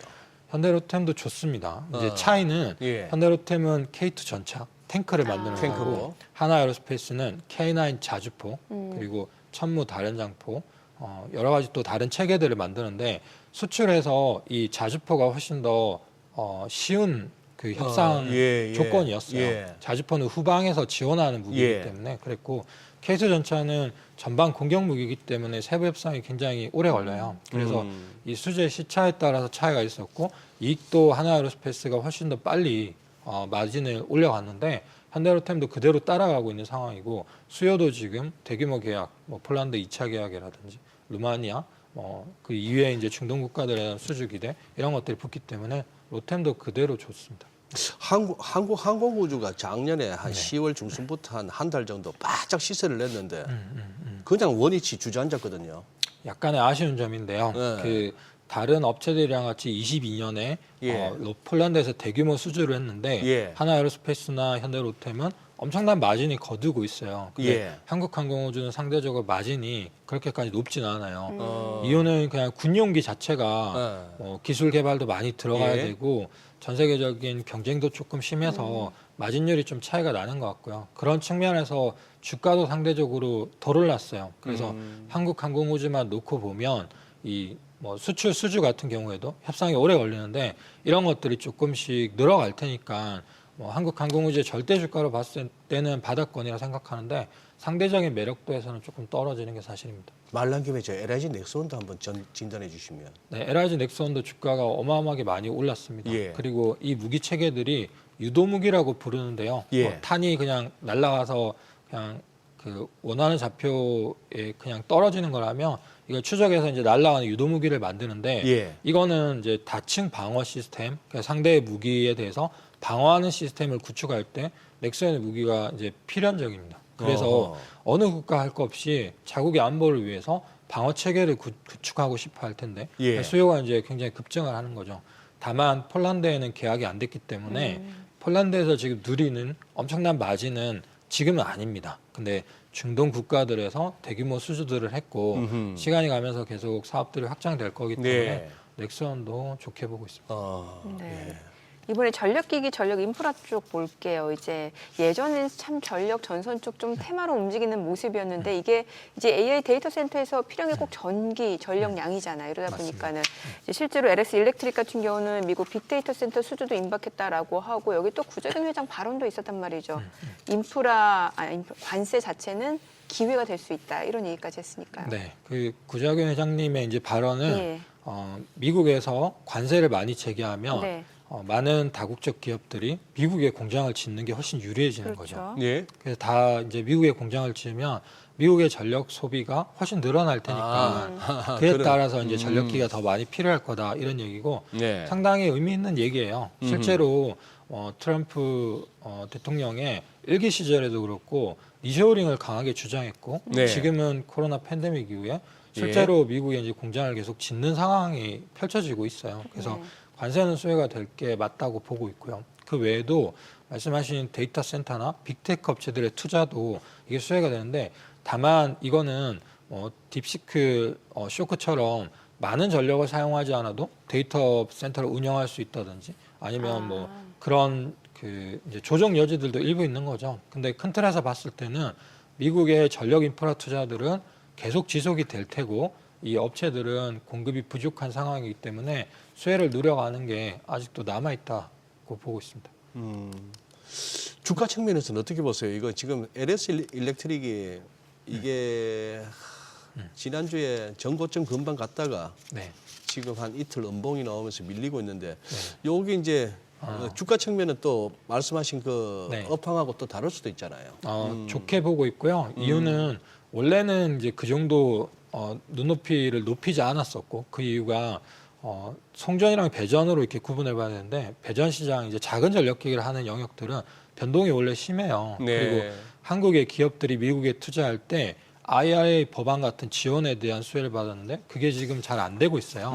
그래서 안 좋게 봤는데 지금 미국의 빅테크 업체들의 투자들의 수혜를 다시 이제 등에 업고 있는 상황이기 때문에 LS 일렉트릭의 전망도 좋게 보고 있습니다. 지금 전선하고 전력 관련주 여기에서 네. 지금까지 주목받았던 거 또 시세난 종목들 말고 우리 파트장님 혹시 비장의 종목 없습니까? 요거 한번 눈여겨보시라 할 만한 거. 사실 지금 3년째 계속 이 종목들 말씀드리고 있는데요. 네. 여전히 좋다는 게 결론이고요. 여전히 뭐예요? 좋다. 네.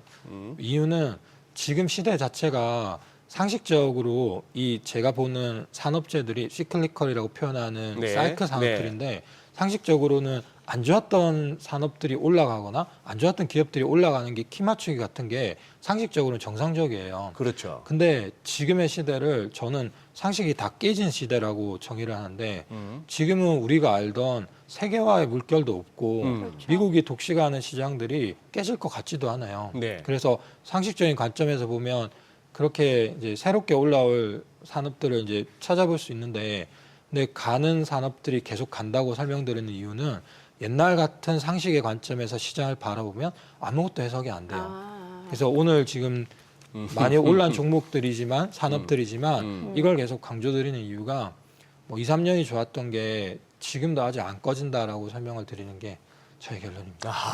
그래서 그러면은 가격 메리트가 있는 종목이 아니라 네, 지금 주가가 오른 건 다 그만한 이유가 있고 앞으로도 좋을 것이다. 네 맞습니다. 그래서 최선호주를 꼽는다면 지금은 전력기계가 약간 쉬었어요. 네. 그래서 HD 현대일렉트릭 같은 종목도 괜찮고요.